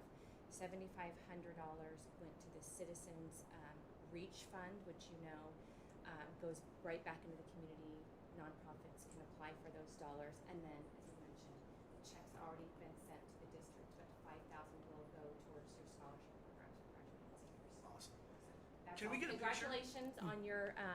I wanted to say congratulations on your retirement My from this parole. board. I got to say, I had the pleasure of working with you from I think 2002 to 2004, and so I can attest to everything they've said about you is true. Your heart's in the right spot. Thank you. Yeah, and watch out what can happen after you retire from that. You can Right, go over to now I the got city time. side. Yeah. Can Sure.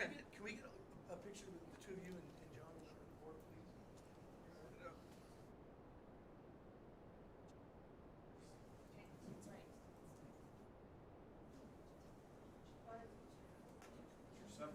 Yeah, right. Let's get numbers on the top. Sure, Pete's in the picture. That's right. Nice background. You ready? Okay. 1, 2, 3.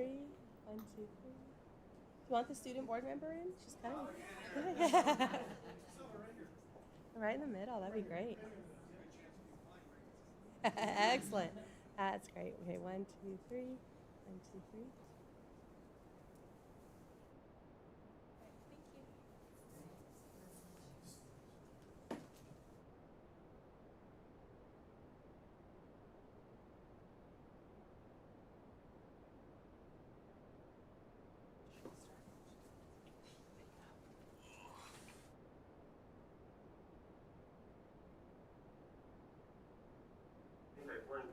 Yeah, you did.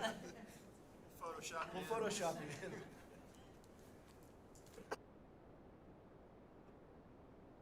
NCAA report. Nothing report. All good. All right. 5.3 athletic and activity recognition fall season 2022-23. There's a lot to recognize.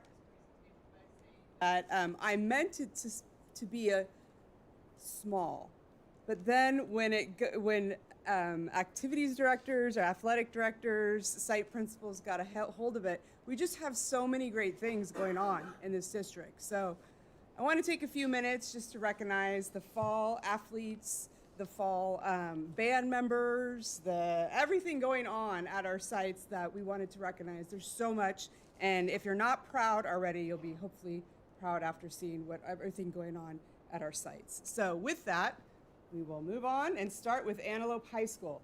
With athletics, football, I want to recognize Antelope High School football team back-to-back champions. They're girls tennis playoff participants with a high GPA, you can see there.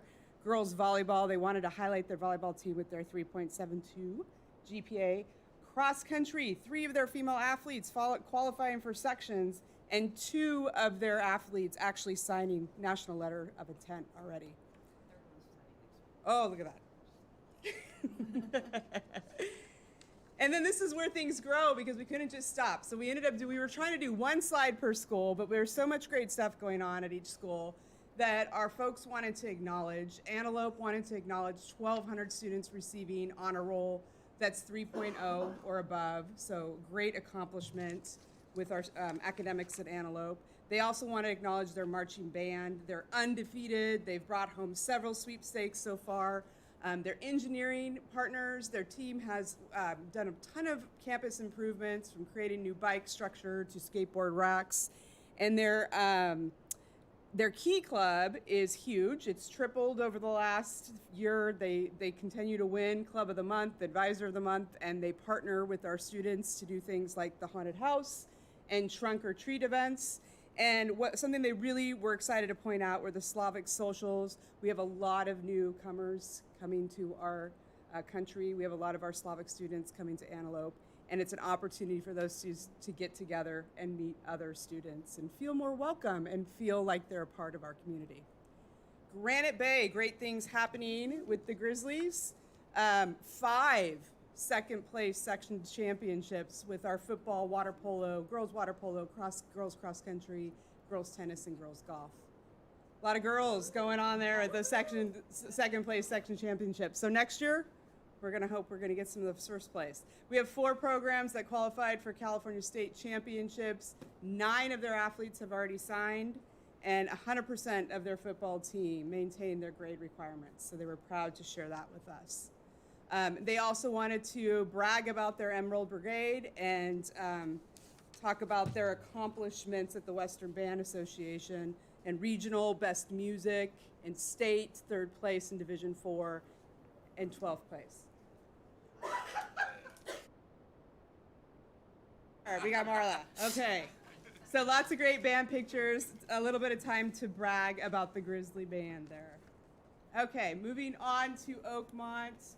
Oakmont has a lot that they wanted to share with you tonight. They wanted to highlight, I think, all of their athletic teams tonight. But back-to-back league champs for our girls tennis with a 3.8 GPA. I mean, our student athletes, not only are they participating in these sports, they're winning championships and they're getting it done in the classroom. So a lot to be proud of with our kids. Boys water polo, 2nd in the league, headed off to playoffs with the 3.6 team GPA. Our girls water polo, 2nd in league, also playoffs. And then we had Ella Fritsch, who was named all section team. Cross country qualified for sections, and our freshman sophomore cross country at Oakmont won the boys the section championship. They're very proud of hosting their first unified sports event. It was awesome to have just right here in the stadium. A lot of our staff members were able to walk over there and be a part of a unified sports event for the first time and see it because it was so convenient to the district office. They've also signed 2 athletes already. So we're proud of our athletics over at Oakmont. They had a lot to brag about. And I know for the sake of time, I won't read all of this, but their esports is growing. We have 3 esports teams over at Oakmont. They're doing great things. I've spent a little time in the classroom. I tried to play. I lost horribly. I was killed immediately. I didn't even know where I was going. I have no idea what I was doing. But it was fun to be in there with the kids. They were having a great time. Their robotics, they've just started this club only about a month ago, and they went from no program to having 3 teams competing and raising over $8,000. So they're doing great things with robotics over at Oakmont. They wanted to brag a little bit about their coding club, and they are going to be competing in the spring. And their Royal Blue Regiment is under a new band instructor, Samuel Elmore, but they're making huge strides, and they're being competitive throughout this fall season. The Tigers. All right. The Tigers wanted to brag about their band. Lots of first place. Look at all those first place at the Oakmont Field Festival and the Folsom Field Festival. First place all around for the Tiger Band. Girls tennis Division 3 playoffs. They made it to the semifinals. 3.8 GPA for our girls tennis team. Both boys and girls cross country are top ranking in the section. Almost 3.8 GPA as well. Section qualifiers for our girls cross country. And our girls volleyball and football made it to Division 3 playoffs quarterfinals. Our cheer over at Rosemont, first place regional champions, as well as our girls golf having the highest GPA at Roseville High School at 3.85. So wanted to celebrate our Tigers. Panthers got a little crazy. They made multiple slides, and I had to cut them down because they had so much to share with you. But let's talk about their girls golf, 2nd straight league championship with a 3.92 average GPA with our girls golf. Their tennis made it to the playoffs for the first time. A lot of firsts here you'll see on these slides for West Park. And GPA for 3.81. Their football won their first ever home playoff game and advanced to the semifinals. They're super proud of their athletic teams, lots of volunteering at local elementary schools, scholar athletes, 211 fall athletes with a GPA of 3.5 or better. And lots of activities happening at West Park, including their band. Again, when I talk about first, tons of firsts on this slide. first competitive season for marching band, placing in each of their fall competitions, including a first place, jazz band first place. Their Momentum Dance Company has performed multiple places, multiple times, and their theater arts already got a first performance in their new Black Box Theater. Student government's working hard, and they've had their first can drive, collecting over 2,900 items. So lots of stuff, great stuff happening at West Park. And finally, over at Wood Creek, they had a lot to showcase as well with their athletes. A lot going on at Wood Creek. We have our section championships, league section, and NorCal Division II champions, our girls water polo over at Wood Creek. Girls tennis were 4 years in a row champions with a 12-0 record, section runners up. Boys water poloers champions as well. Girls volleyball had a great record, and they made it into playoffs, second in league for girls golf. Champions for cross-country boys, and Tyler Gee is headed on to state. Football hosted their first playoff game in school history, and they've signed 8 students already for National Letter of Intent. And then a lot of great things happening activities-wise at Wood Creek from Unified Sports. They just held last week on December 1st, their basketball tournament. They have 3 esports teams as well. They're all doing well with 4-1 records for 2 of their teams and a 4-4 record with 1 of their teams, but they're ranked 28th out of 64 teams. Their marching band, first ever year to compete in a field show.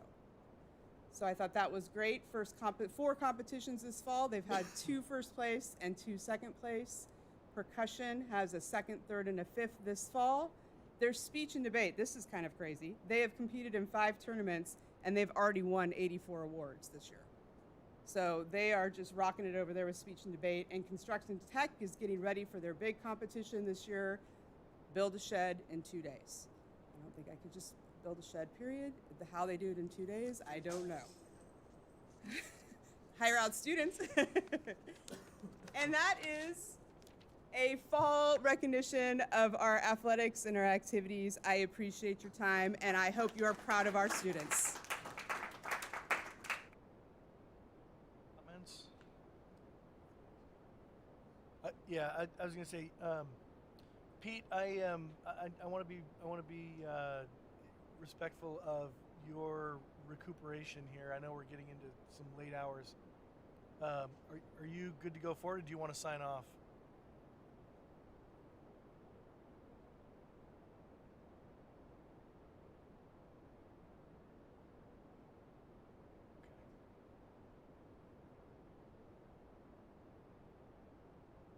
Yeah, please do. Thanks, Pete. Alrighty.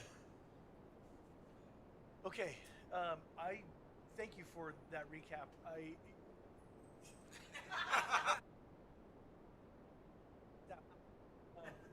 do want to. I suspect that if we were to go through the GPAs, the collective GPAs of all of the sports, that we would not be surprised with the high numbers in every one of them, and that's kind of the magic of sports, or just extracurricular activities is. Once you get that hook into them, once students realize, hey, I love being on campus for this thing, then the academic stuff just comes up with it, and it really, I know the data is, you all know this, the data shows everything else gets lifted when you have something that students really love to do. So. That really is, that's the magic of our district. Yeah. And we talk about the craziness of the previous few years. That missing. That was a problem. Yeah. Right. That is the connection. It's the hook. Every one of those different activities has their own version of Friday Night Lights, and what makes it all worthwhile. And so just to see, and that's just a snapshot of what happened from August through November. Yeah. And it's why we do what we do. It's for that very reason. So thank you. Thank you. Okay, 5.4. English textbook pilot.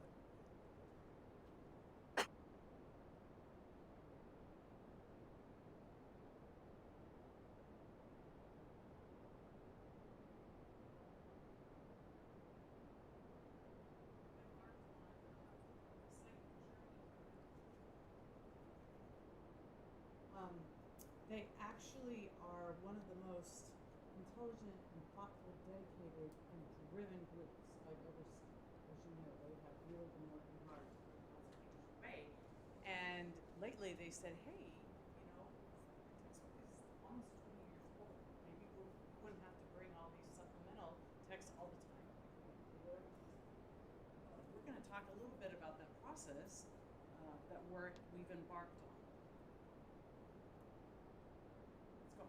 So we did an exploration phase, and that was just a very informal. Anybody who wants to opt in, let's just kind of try out these 5 different textbooks in the fall. Then, before they really get deep into that pilot, yes. Yes.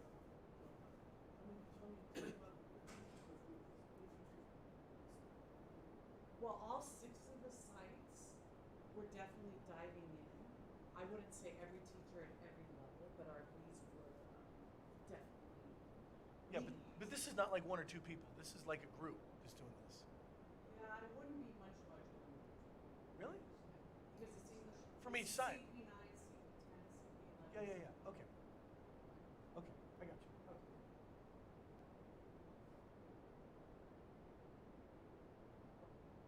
Serious journey. You need to know your state standards now, and touch base with those again. And then within those state standards, you can't teach to every one of those. So what are our essential learning outcomes? Until you know those pieces, you don't know what what's going to address. What are our essential learning outcomes that must be addressed? We also took a look at data. Look at our CAS data. How do we do? On an assessment, that's just our district does, but how did our students do writing? We norm it all the way across the district, and it's actually one of the purest common assessments we have.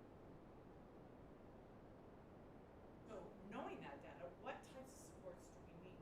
So over here on the left, you know that we have 4 different levels. And overall, we have 70% of our students who met or exceeded our standards for EL. So that's pretty good, but we're still talking about 30% of our students who didn't meet it or nearly meet it. And then you see on the right the 4 different strands within the English assessment: reading, writing, listening, research, inquiry. That's how we did throughout those standards. So we're still talking about 8% to 15% of students that could use some extra support. So that became a large part of our conversation. How about each of those texts scaffold? Data-based conclusions. Okay, 89% of our students were near or above the standard. So we've got to address those kids that are doing really well and those kids that also need those supports. So they respond to choice. So having a text that provides options and variety, that's essential. It should include some activating information, maybe some audio, a glossary, guiding questions, annotation strategies, usability, easy pairing, thematic approach, skills-based mini lessons across the district while maintaining flexibility for student choice. So that means that the reading that they are actually reading should be a good demonstration of the skills that we're trying to build. And there should be many lessons tied to that to strengthen those. Thoughtful assessment cycles. Writing, 85% of our students are near or above the standards. Again, they respond to choice. There should be varied modes of composition. Access to graphic organizers. Mentors, example writings that our students should aspire to. A text needs to provide models, as I said, for all modes and all of our essential learning outcomes. So all of these pieces, the leads got together and developed this. Basically, it's criteria for what we're looking for in our textbooks. So access concerns and issues. What types of student supports must be addressed in the curriculum so that all students can access it? So here we've got on the, I'm not going to read every single bullet point, and I know that you've got an addendum that you have access to, but we've got our students with disabilities, and we need to be able to do large print, vocabulary development, multiple means of presenting the information, and also multiple means of expression. The students can do different types of assignments around the readings, chunking the large text so that it makes sense, especially for our students who have the lower Lexile levels.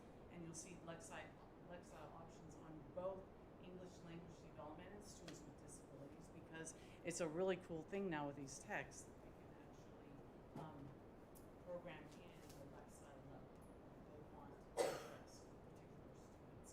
It's phrasing, it's not the textbook PUC. For English language development, we know that they just need to talk about a lot, and there needs to be good structured, cohesive texts that provide context and background, translation, talk to text, print options that we can download and print it out. All kinds of things go into the choice for our text. Instructional materials review form data. Now, after they've explored, then they filled out this next form. And these are the 5 different publishers. And I will tell you that what they've narrowed it down to is McGraw-Hill Study Sync, and then HMH, Houghton Mifflin Hardcourt. I know it's going to remember that's a lot of symbols. Those are the 2 texts that they would like to take to the next level. Yes, H of H. Correct. Yeah, the top 2. So that's where we're going next. We're going to actually dive deeper into those 2 textbooks in a more structured way. So we've also tried to partner with our community. So how did we involve and inform representatives of all our parents, administrators, teachers, special needs programs, English learner programs, et cetera, et cetera? Well, all sites sent a district communication out to families in the fall when they were ready to do the exploration phase. There were sets of publisher materials available for review at the PDC, Professional Development Center back here. And then per request, additional sets of publisher materials were available in site offices. So 2 sites did request those. Some parents wanted to deliver those. And then right now, during the month of December, all sites are taking these to their school site council, and our English leagues are presenting the very same slideshow that I'm showing you. It went to SILT on Monday night, and they did recommend, or we didn't vote on it. They got the information, and they were excited about right now as well. Now, how do we go from exploration to pilot? Well, working right now with the community, and I just mentioned all of those updates that we're giving you. With the January start, we're realizing as we dive into it, there's a lot of training involved for teachers. And so we were feeling super ambitious a couple weeks ago. And we were talking about, okay, we got to get this professional development training in.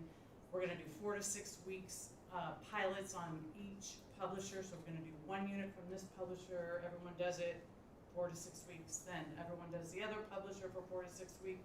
Boom, boom, boom. We're going to move. And then right now we need to just kind of slow it down for a minute and realize what is our capacity and how quickly are we going to move. It's possible that we could extend it further through the spring. We want to make sure to do it right. There's really no rush, and we have a lot to learn about how to use these textbooks. So we'll be working out those details. We know that we have a lot of time together, at least 3 hours, maybe 4, on the professional development day on January 9th, and we can talk and make some decisions. But we want to make sure that we've been very thoughtful and that we have the capacity. So, that's it. Questions? Yes. Okay, so are minimum requirements for school? Well, we're making sure that we have 1 teacher per grade. Okay, so the minimum would be 1. Yes. Okay, not okay. Correct. Every grade level's got to have somebody.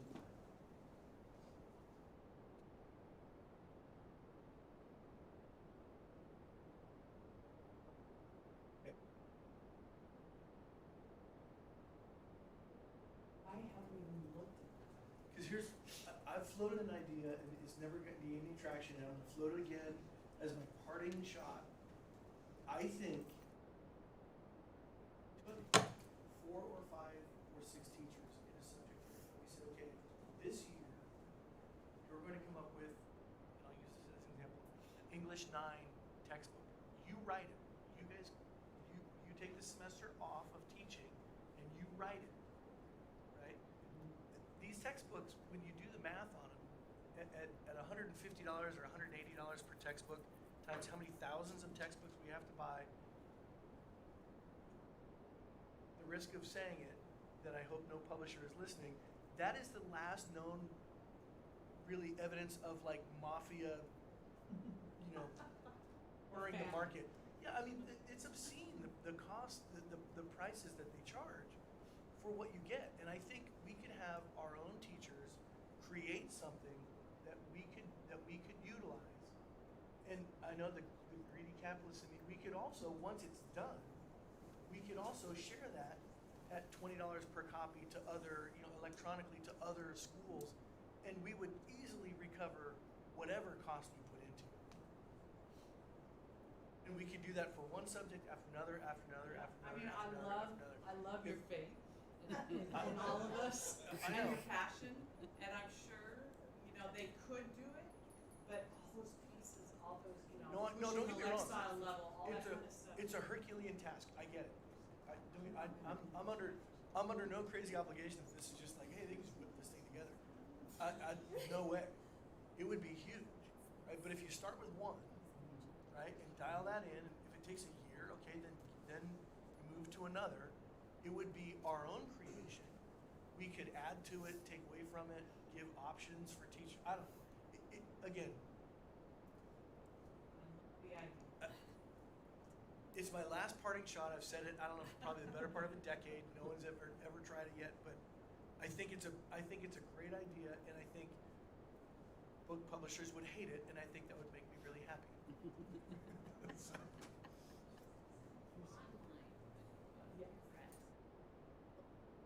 Yeah, well, you can download. Yeah. Okay, but our kids are just getting the online access. We usually And have it's still some 150. classes. Oh yeah, no, they're crazy. Oh no, they're obscene. They're obscenely priced.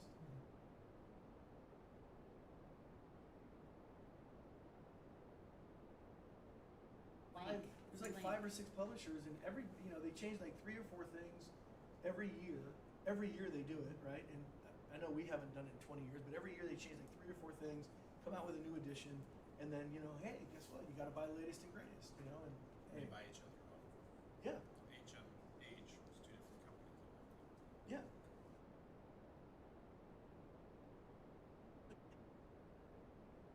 Definitely think. Because no, I really do think that the professionals we have could put something together that's amazing. But they couldn't do it while they're teaching. They would have to literally be doing just that. Right. You know what I mean? I mean, they would really. And More it, than a semester. and it, oh yeah, no, and it couldn't be just one. It'd have to be like 5 or 6. That anyway, you know what I'm talking about. Yes, I do. Thank you. Any other questions? Before we finish, Shannon Catanella.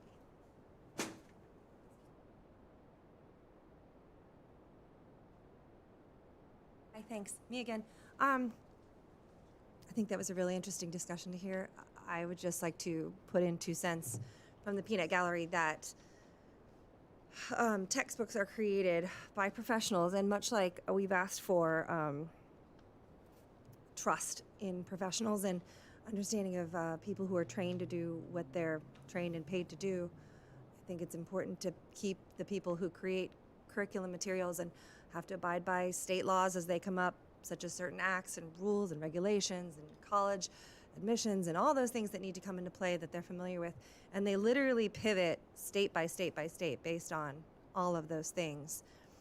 And as much as we're looking for validation and wonderful applause for our teachers, I wonder how much stress that would put on them. Who would get selected to create the curriculum? Would they abide by state laws? Would they vet it according to, best national practices. And I guess finally, I'm so thrilled to hear the again, validation and support for teachers, but let them teach, please.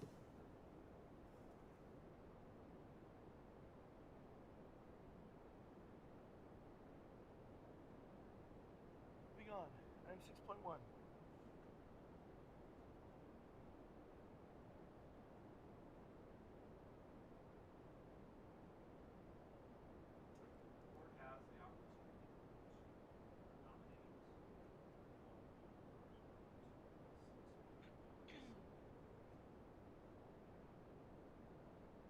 Here, would have to take action here if anybody is interested or you'd like to nominate somebody for that.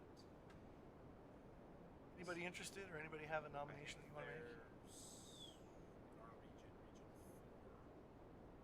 I believe we have 2 seats. So I think Julian Brown from Auburn is up, and then Safon is up.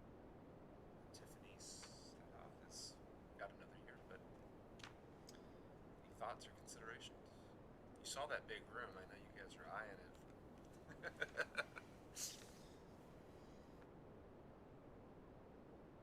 Any thoughts, any ideas? We don't have to do this. Okay. Hey, what do you think? You know, I'm honestly torn about it because genuinely there would be a lot of benefit to having one of us on it. There would be a lot of input, feedback, and things that I would want to add and contribute. But if I'm just being entirely honest, like the time commitment of it gives me anxiety. It's like, oh, I want to, but no. You know? So it is a hard thing if I didn't consider it. And it's, yeah, that's my thoughts about it. Okay. Since no one has anything to nominate there, we'll move on. Audit report 6.2, fiscal year 2021-22. Joe. Yes, thank you. So as Board Member Constant mentioned earlier, we reviewed our audit report with the Finance Committee just last month, and so that gave those board members an opportunity to go over more details of our audit results, so they could ask questions of the auditors, and the auditor get a chance to kind of go over the report. Essentially, there was only one finding we had this year, which was related to the independent study and some of the new rules that came out as regard to COVID independent study rules with signatures that were required. So it was a pretty minor finding. It resulted in a reduction, I think it was like $280 to the district, which is something pretty minor. And our auditor did say pretty much every single school district in California had a finding similar to this because they started the year with it and the rules kind of came later throughout the year. So that was the only finding we had. Everything else was that they didn't have any other issues. So in summary, the district received a pretty clean audit, and so the recommendation is the board approves the audit report as presented. I will tell you the finance committee went over this audit. It was very clean. In fact, I made the comment, or Pete and I both made the comment. The only discrepancy in our $100+ million budget was $280 some odd dollars, which is pretty unique, and also pretty good. So, any questions, comments? If not, is there a motion? Moved by Board Member Hirota. Is there a second? Second by Board Member Franz. You read the whole audit, I'm sure. All right. Yes. Yes. Okay, first interim, 6.3, first interim report, fiscal year 2022-23. All right, I'll try to go through this pretty quick, even though I know everybody loves the budget updates. But this is our first interim budget update as of October 31st. We'll have a second interim update that is as of January 31st that I'll be presenting in March. So one of the first things we always look in at this time is our enrollment compared to what we budgeted for. And as you can see, I broke it down by each school. This year, and this has been pretty common in the last few years in many districts where our enrollment has been a bit lower than we projected. And as you can see, it's it's less than 1%, less than what we budgeted for. A lot of this we were able to adjust for throughout the summer as we saw the numbers. You see a couple of our sites, Antelope and Granite Bay, were actually a little bit above projections, but the rest of them were a little bit below projections. Overall, we had, and this is as of our census date in October, so we have 10,576 students. One thing I'll point out is we always look at our inter-district enrollment there at the bottom, and you can see that we had 1,075 students in our district that actually didn't initially reside in our district. And that compares to about, I haven't looked at it this year, but usually we have about 300-ish that go inter-district out. So that's just another testament to kind of what was been said earlier, that this is a place where a lot of people come for our school. So that is proven just with, we bring in 1,075 and we only lose about 300 each year. So this has an impact towards how much money we receive, how much staffing. I won't go through all these numbers. These are our changes since our adopted budget. Some of these we've already kind of known about, but this is our first update since we came to you back in June when we adopted our budget. I'll just point out a couple of the larger ones. The special ed, negative 1.1 million. A lot of that jumps around quite a bit. And actually, I just got a report last week before this that our revenue went up another 500,000. So it's like went opposite. So it'll change quite a bit throughout the year. And the way that's a revenue and expenditure, so sometimes both of those change quite a bit. On the bottom, I'll point out one item. We had an increased expenditure of $1 million. It was an additional contribution to our pension trust fund. This was in regard to the new policy where when we have savings from the prior year, we contribute at least 25% of our savings into our pension trust. So our savings last year were, I want to say it was like 950 or 960,000. So we just rounded it up to $1 million to make that contribution to our pension trust fund. So that's an additional expense, but really we're moving that to another fund and investing those funds. So hopefully over time that will be more than $1 million. So that didn't go into into CalPERS or CalSTRS. That went into our, help me with it, Section 145 or 115. Section 115. 115. Okay. Yeah, so that's we have a separate fund from that. So this is just looking at the general fund. So it's a moving from the general fund 01 to that fund 17, which I'll actually show you in a little bit. This is our executive summary. You can see that end of the year our decrease was $1.1 million what we budgeted. It went up to went down to a decrease of 2.7. One thing you'll notice is our beginning fund balance went from 18.4 to 23.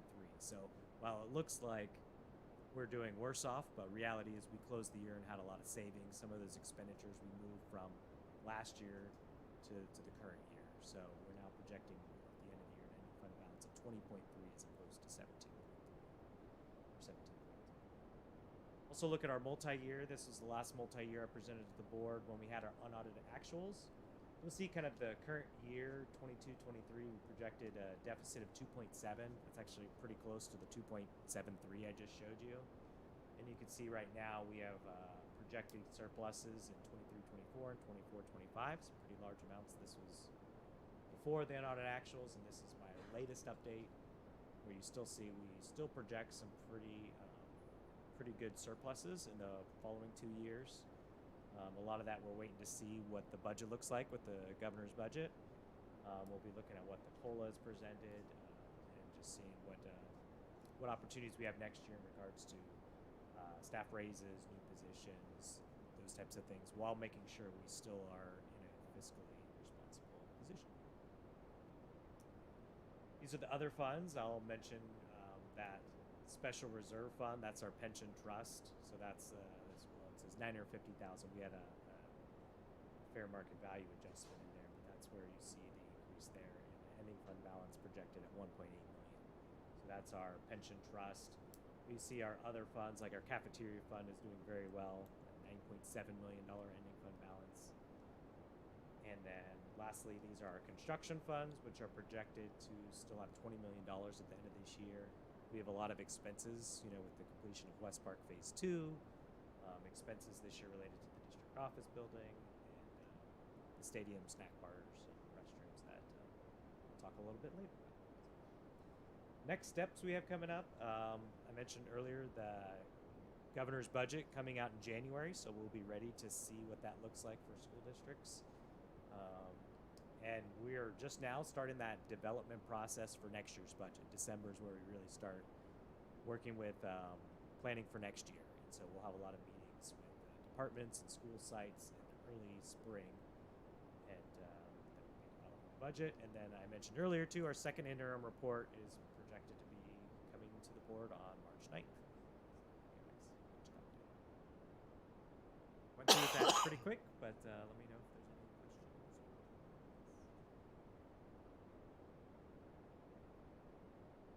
Any questions, comments?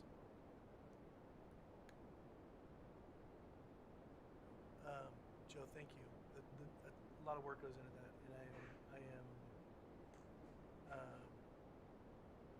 to put this. I don't worry about the finances with you at the helm. I really don't, because I know there's no one playing games. There's no one trying to hide anything. It's all transparent. I really appreciate it. Is there a motion to approve? Motion by Board Member Hirota. Is there a second? Second by Board Member Hall. Good. Barbara. No, without Mr. Constant on the phone, I don't think we need a roll call anymore, so we can probably just vote. It's up to you. I think AB 361 requires it once you start a meeting. Okay. Do it then, Marla France? Yes. Heidi Hall? Yes. Julie Rowan? Yep. And Scott. Yes. Yeah, sorry about that. I think. No, that's fine. Okay. Public hearing regarding Resolution 2230 interfund transfers. Yes, the purpose of this item is really a cash flow issue that's a little bit bigger for our district than others because we have pretty high property taxes in Placer County. The way our funding works is we get about 75% of our funding from property taxes and the other 25% from the state. And many districts is actually a little bit opposite. They get the majority of their funding from the state and less from property taxes. So but the cash flow issue is you all pay property taxes if you own property, but you don't make your payments until December and April. And so the big amount of our cash doesn't come in until the first half in December, once it gets processed through the county, and the second half in April.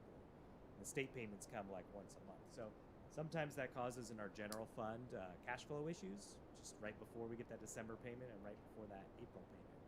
And so this allows us to, in those months where we have cash flow, to be able to transfer cash between funds. It all has to go back to the original fund by the end of the year. So we essentially borrow from ourselves instead of borrowing from a bank. Yeah, exactly. And the county's really great to work with, even in months that we are overall we have plenty of cash, and so they do a thing that charges negative interest to a fund that had negative, and so usually we like to do this so we can kind of avoid some of the accounting issues like that. So, this is a resolution, it requires a public hearing. Okay. Could answer any questions. Any questions for the public hearing? Any questions? No? All right, we'll go ahead and open a public hearing on this item. Any member of the public wish to address the board on this item? All right, seeing none, we'll go ahead and close the public hearing and limit conversation to staff and board members. If there are no questions, board members, anyone want to make a motion? Motion by Board Member Hirota. Is there a second? Second by Board Member Franz. Resolution, roll call vote. Oh, sorry, yes. Should we do this? All right. Marla France? Yes. Heidi Hall? Yes. Julie Rowan? Yes. And Scott Huber? Yes. Yeah, thank you for that, Joe. This saves us a bunch of money because I remember we used to get a TRAN. Tax Tax revenue anticipation. Yep. Yep, and that costs us money to do. Okay. 6.5 District Office New Building Leaseback Services Award. Yes, so as we've been working on the new district office project, we sent out an RFP to get proposals. We were, I think I mentioned this last time, it was kind of a good and bad, but it was mostly bad for me and Mr. Davis, who had to review all these proposals, but we got 10 proposals from contractors who are interested in this project. So it was, as times where we've only had one or two, it's kind of nice to have a little bit more competition. But so we went through all 10. We're able to narrow it down to top 3 based on their financial, the financial package, as well as their experience. And then we brought them in for interviews, and you can see the summary of the top 3 contractors. And so we recommend, based on the scoring system, to go with Flint Builders for this project. We've had some experience working with them before as well. They built the Roseville Gym most recently, and so we've had some experience and have had a great experience working with them on that. So we feel confident that they'll do a really good job with this in that project. We're bringing them on early through lease-back so they can do some pre-construction services for us to kind of look at the design and see if there's ways we can save money, improve efficiencies. So with that, you can see the lease-back contract, and staff recommends the award of this contract to Flint Builders.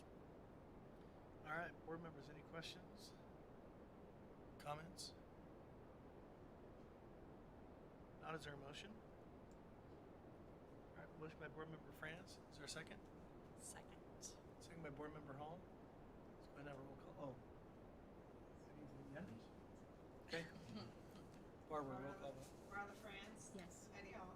Yes. And Julie Rhoda? Scott Huber? Yes. One thing I did forget to mention is that this contract will be coming back with an amendments as we get the pricing finalized and stuff like that. So while we approved it, you'll see this at least 1, if not 2 more times as we make amendments when the design is 100% finished and we've got the final pricing. Thank you. I think you're still up, aren't you? 6.6. Stadium support buildings for Antelope, Granite Bay, Oakmont, Roseville, and Wood Creek High School. Change order number 1. Yeah, hopefully if you've been around to the sites, I'm sure you've seen the construction that has been going on at all of our sites. And so it's a little messy right now, but we're really looking forward to these projects when they're completed.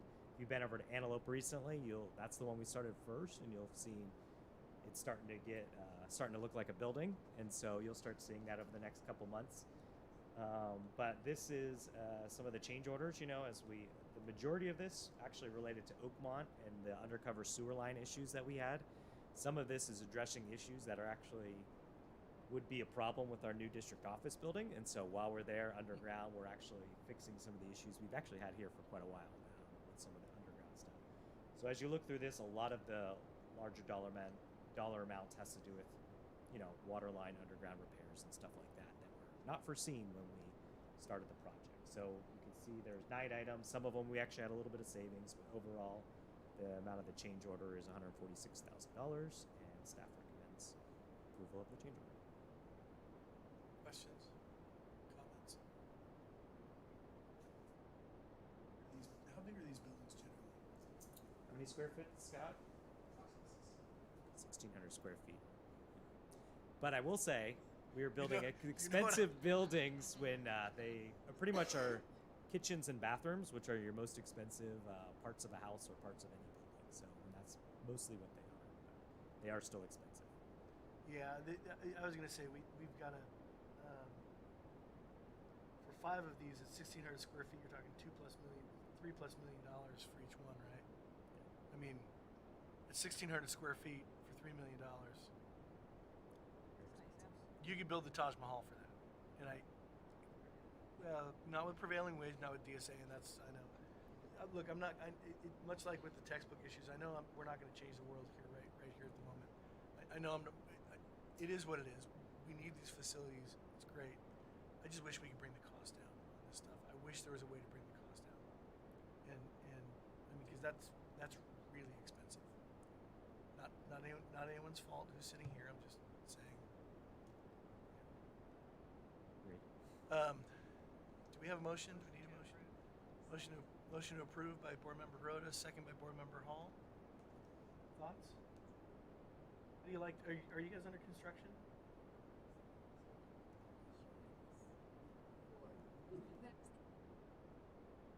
It's about a $3 million building. So it'll be ready next fall for the. Now you can tell everybody what's about. It's concessions, ticket sales, restrooms, and something else. Snack bar, Make that money back in a couple football games. Right. Hey, don't be a buzzkill on this, man. It'll be nice with the bathrooms not to have porta Still potties. It will be. Again, it's needed, and that's. I don't begrudge that at all. It's needed. Okay, we've got a motion and a second. You good with this? Now that you know what it's for? Barbara? Marla France? Yes. Heidi Hall? Yes. Julie Corona? Yes. And Scott Huber? Yes. Okay. 6.7, reclassification of the interim principal of Antelope High School to principal of Antelope High School.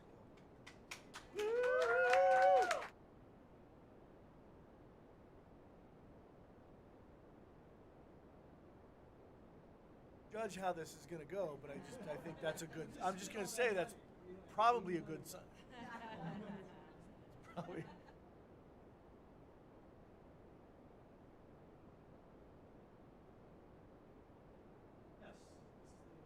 Moment we've all been waiting for, these next two items. So the purpose is to reclassify our interim principal to principal at Antelope High School.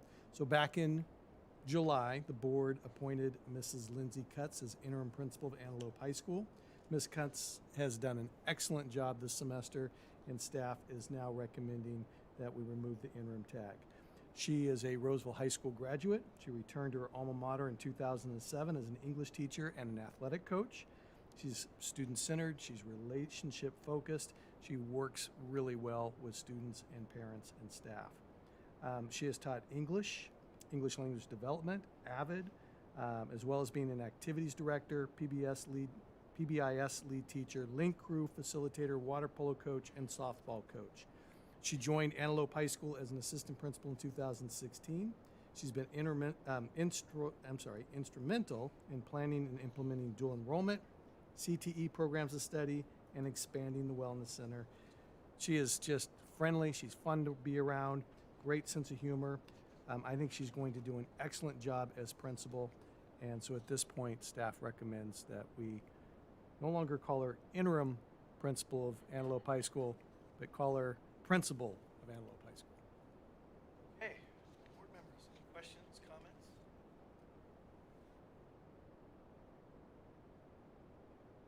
Is there? Congratulations. Oh, right.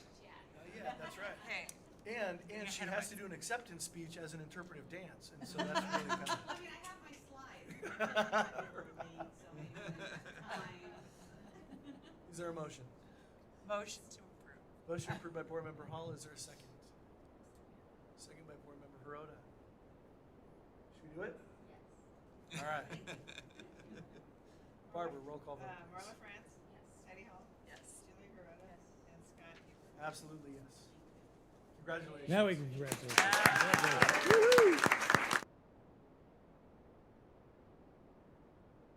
We're done, right?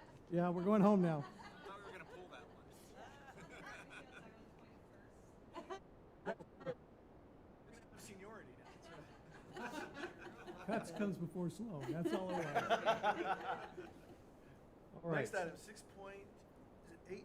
6.8. So yes, at this point, we're coming to asking you to approve the reclassification of the position of interim principal to principal at Granite Bay High School. Back in July, the board appointed Mr. Sloan as the interim principal of Granite Bay High School. Similarly to Mrs. Cutts, he's done an outstanding job this semester in navigating the changes. And he has over 20 years of experience in education.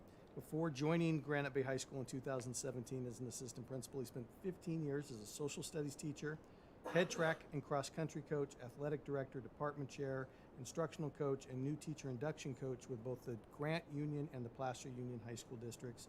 Throughout his tenure as a Grizzly, he has proven himself to be calm, innovative, inclusive, encourages shared decision making, forms positive relationships with students, parents, and staff. He's patient and thorough. He seeks input before making important decisions. He has experience with AP, IB, CTE programs of study, dual enrollment, instructional coaching. He's a tremendous asset to both the district and to Granite Bay High School. I think he's an excellent choice for principal. We think he's going to do a great job, and so staff recommends removing the interim title and naming Mr. Sloan as principal of Granite Bay High School. Board members, any questions, comments? Moved by Board Member Hirota. Is there a second? Second by Board Member Franz. You're You're good with this guy? Okay, Barbara. Yes, Ronald France. Yes. Penny Hall. Yes. Emily Roman. Yes. Scott.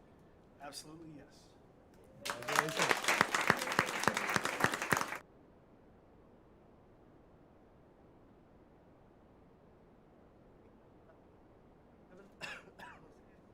Item 7.1, next regularly scheduled meeting is December 15.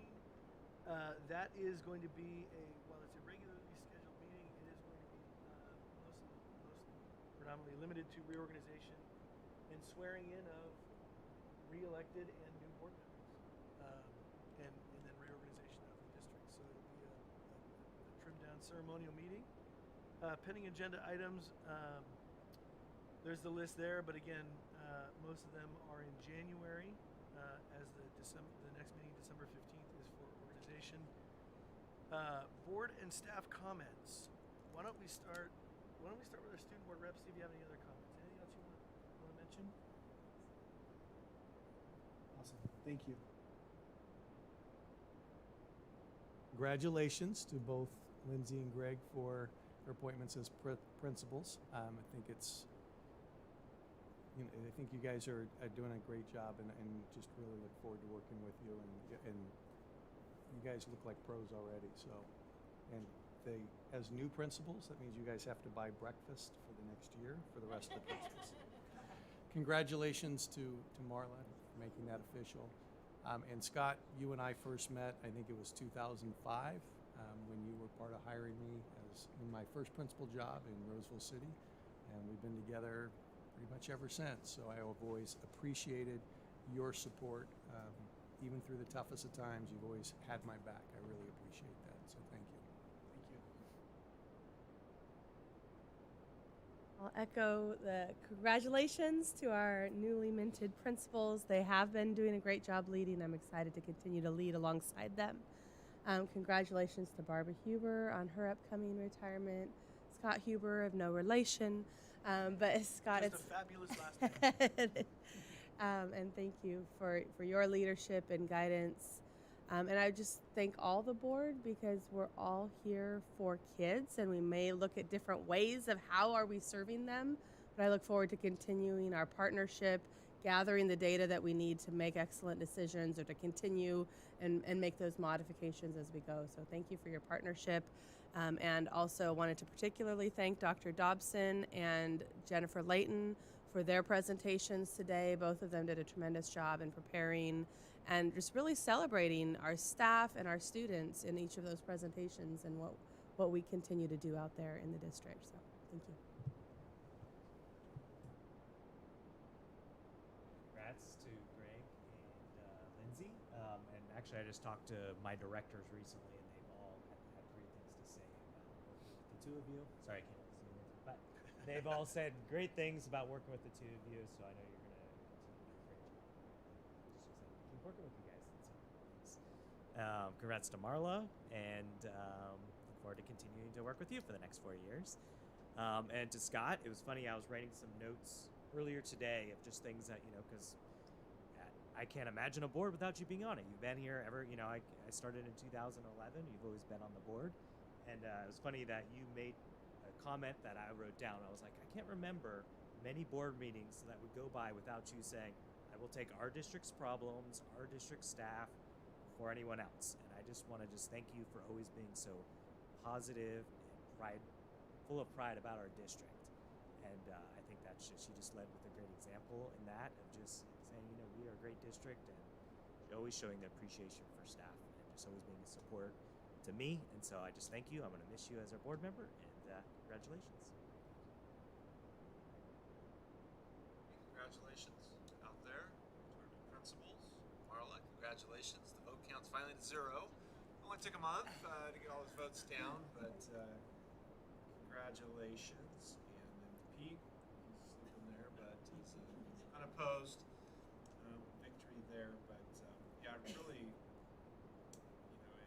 you think about, I came to this district in 2007, and Scott and Barbara have been there the whole time from that time, and so that's some of the things you only know in the district. So it's going to be very different not seeing that. It takes time to get used to.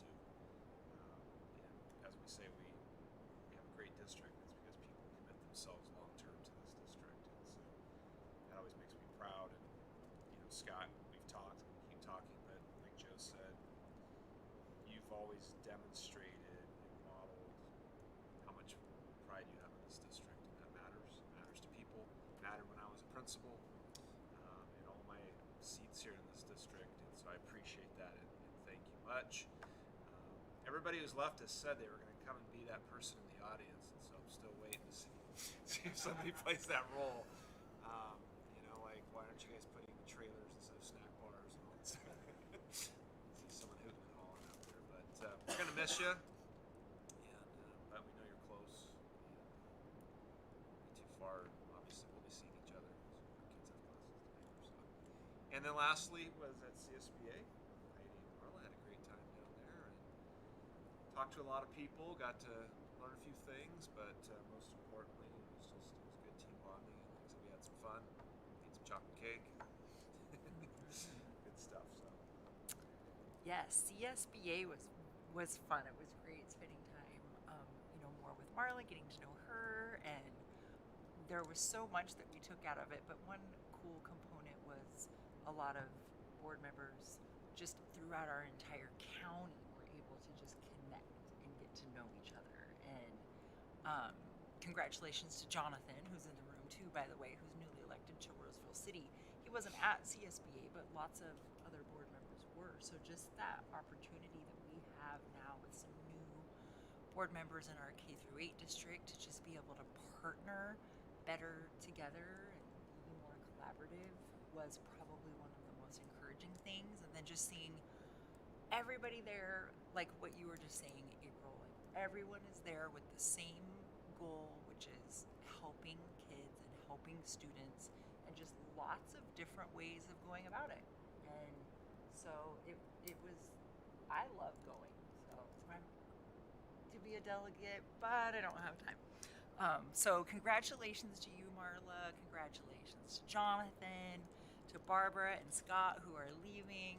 Oh my goodness, I'm in denial about it.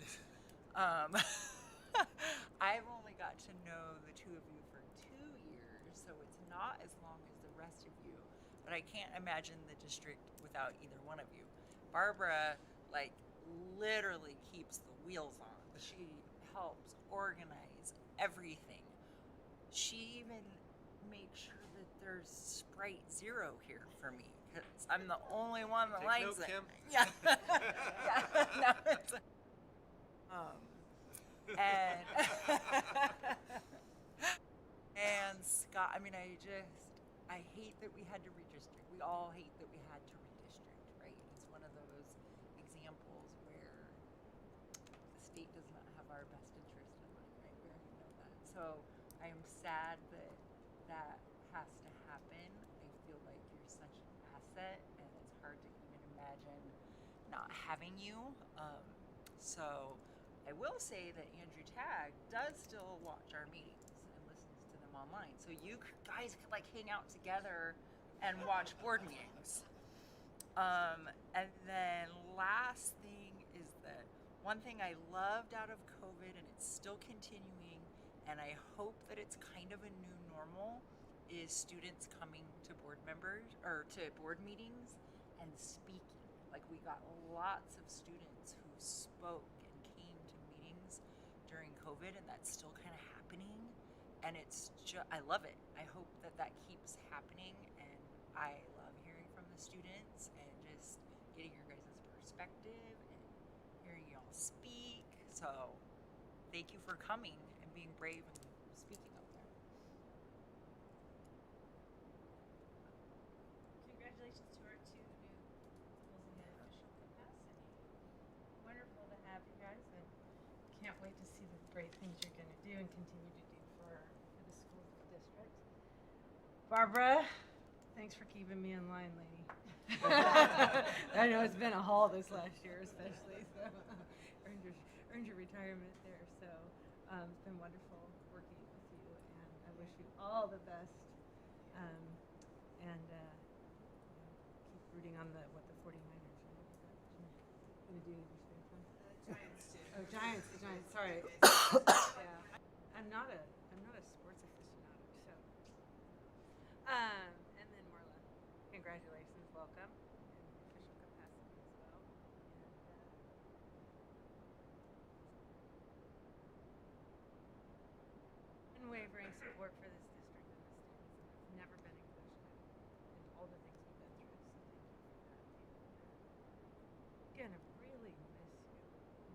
calling you and complaining about. Maybe I You can still still do call that. me. Yeah, I'll still text you that. What do you think about this?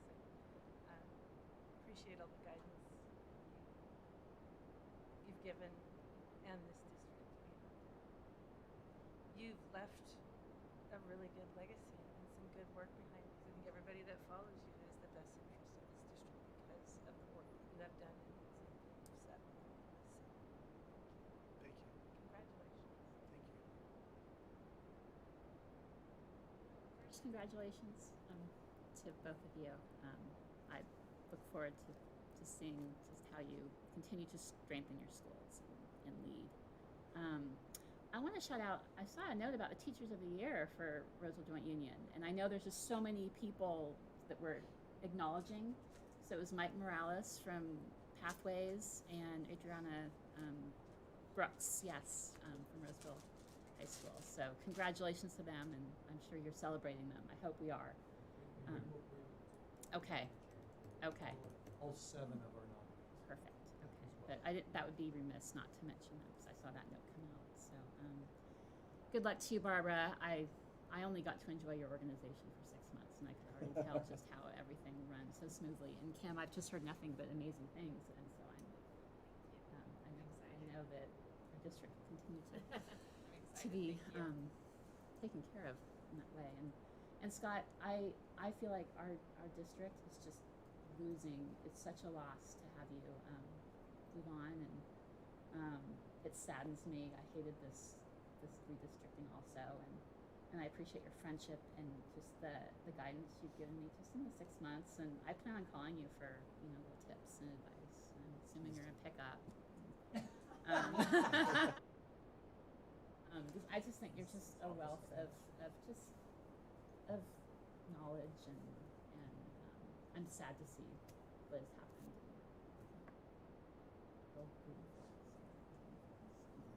I expect to see you at least once when you come. From time to and time. just be mad. Just come and just show it.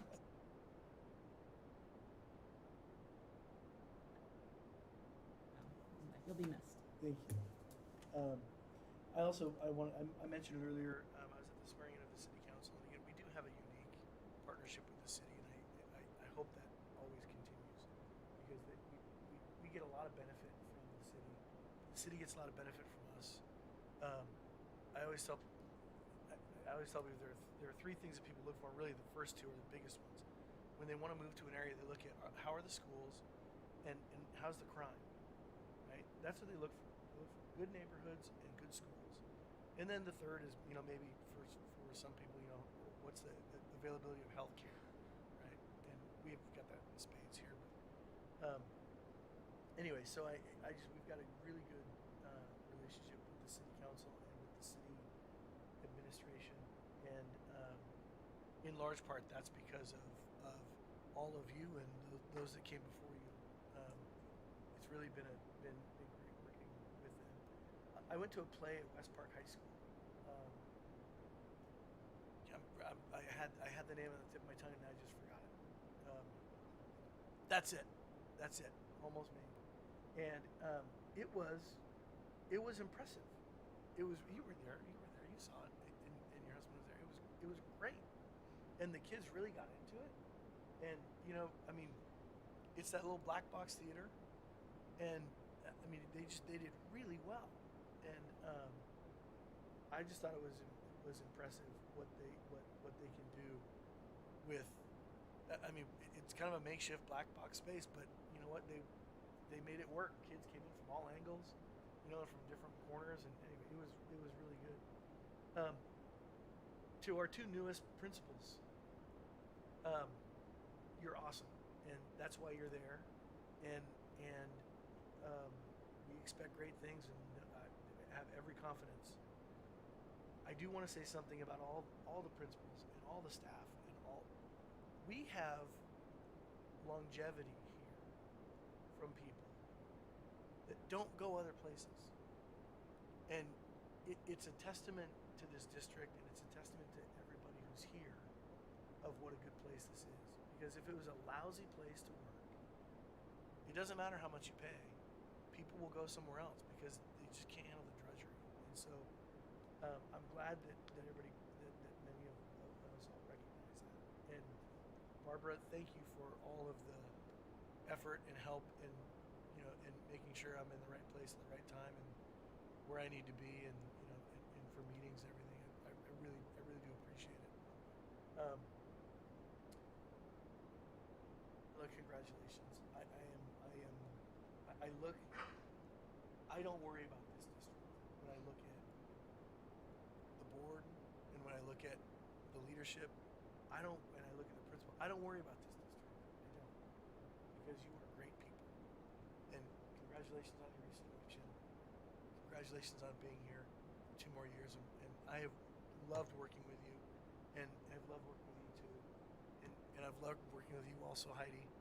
And your passion for students is just unmatched, all of you. And I'm gonna, if you take a quick minute, you are the right dude for that seat, and it has never been in question. And I appreciate who you are and what you're doing. And man, I hope you're there for a long time. I really do. Joe, I said it before. I never worry about our numbers with you there, and I hope you never leave. I really do. You do a phenomenal job, and for a numbers guy, to get the accolades you get, it happens when we get that audit, and it was like almost the cleanest audit I've ever seen. I would be worried if they didn't find anything, because then it's like, wait a minute, how deep did they look? When you have a $118 or $167 million budget, and they come up with one item, 200 and some odd bucks, that was maybe just like misadjusted or whatever. Beautiful. I mean, that's stellar work. And you're fun to hang around too. Dr. Moore, thank you for being here. And I know you've got like a whole year almost, right? A year and a half. I appreciate all of our conversations and all of the work, all the hard work you put in. It is readily apparent. Your fingerprints are already on the district, and thank you. And Brad, do you remember what I said to you when I told you I was coming here? I said, if you thought you could get away from me by changing, because we were originally together at Roseville City School District. Brad came here and I followed, and I said, if you thought you can get away from me by going to another district, I got news for you, brother. You're not leaving. Thank you for all of your hard work. And Rob, I could say the same thing, and Jennifer. I mean, I could go on, and you know what? It's already 9:20, and so I won't. But thank you. I really do appreciate all of the support and all of the hard work. It's a labor of love. I mean, you don't do this for the money. Let's face it. So, with that, meeting adjourned until December 15th. Thank you.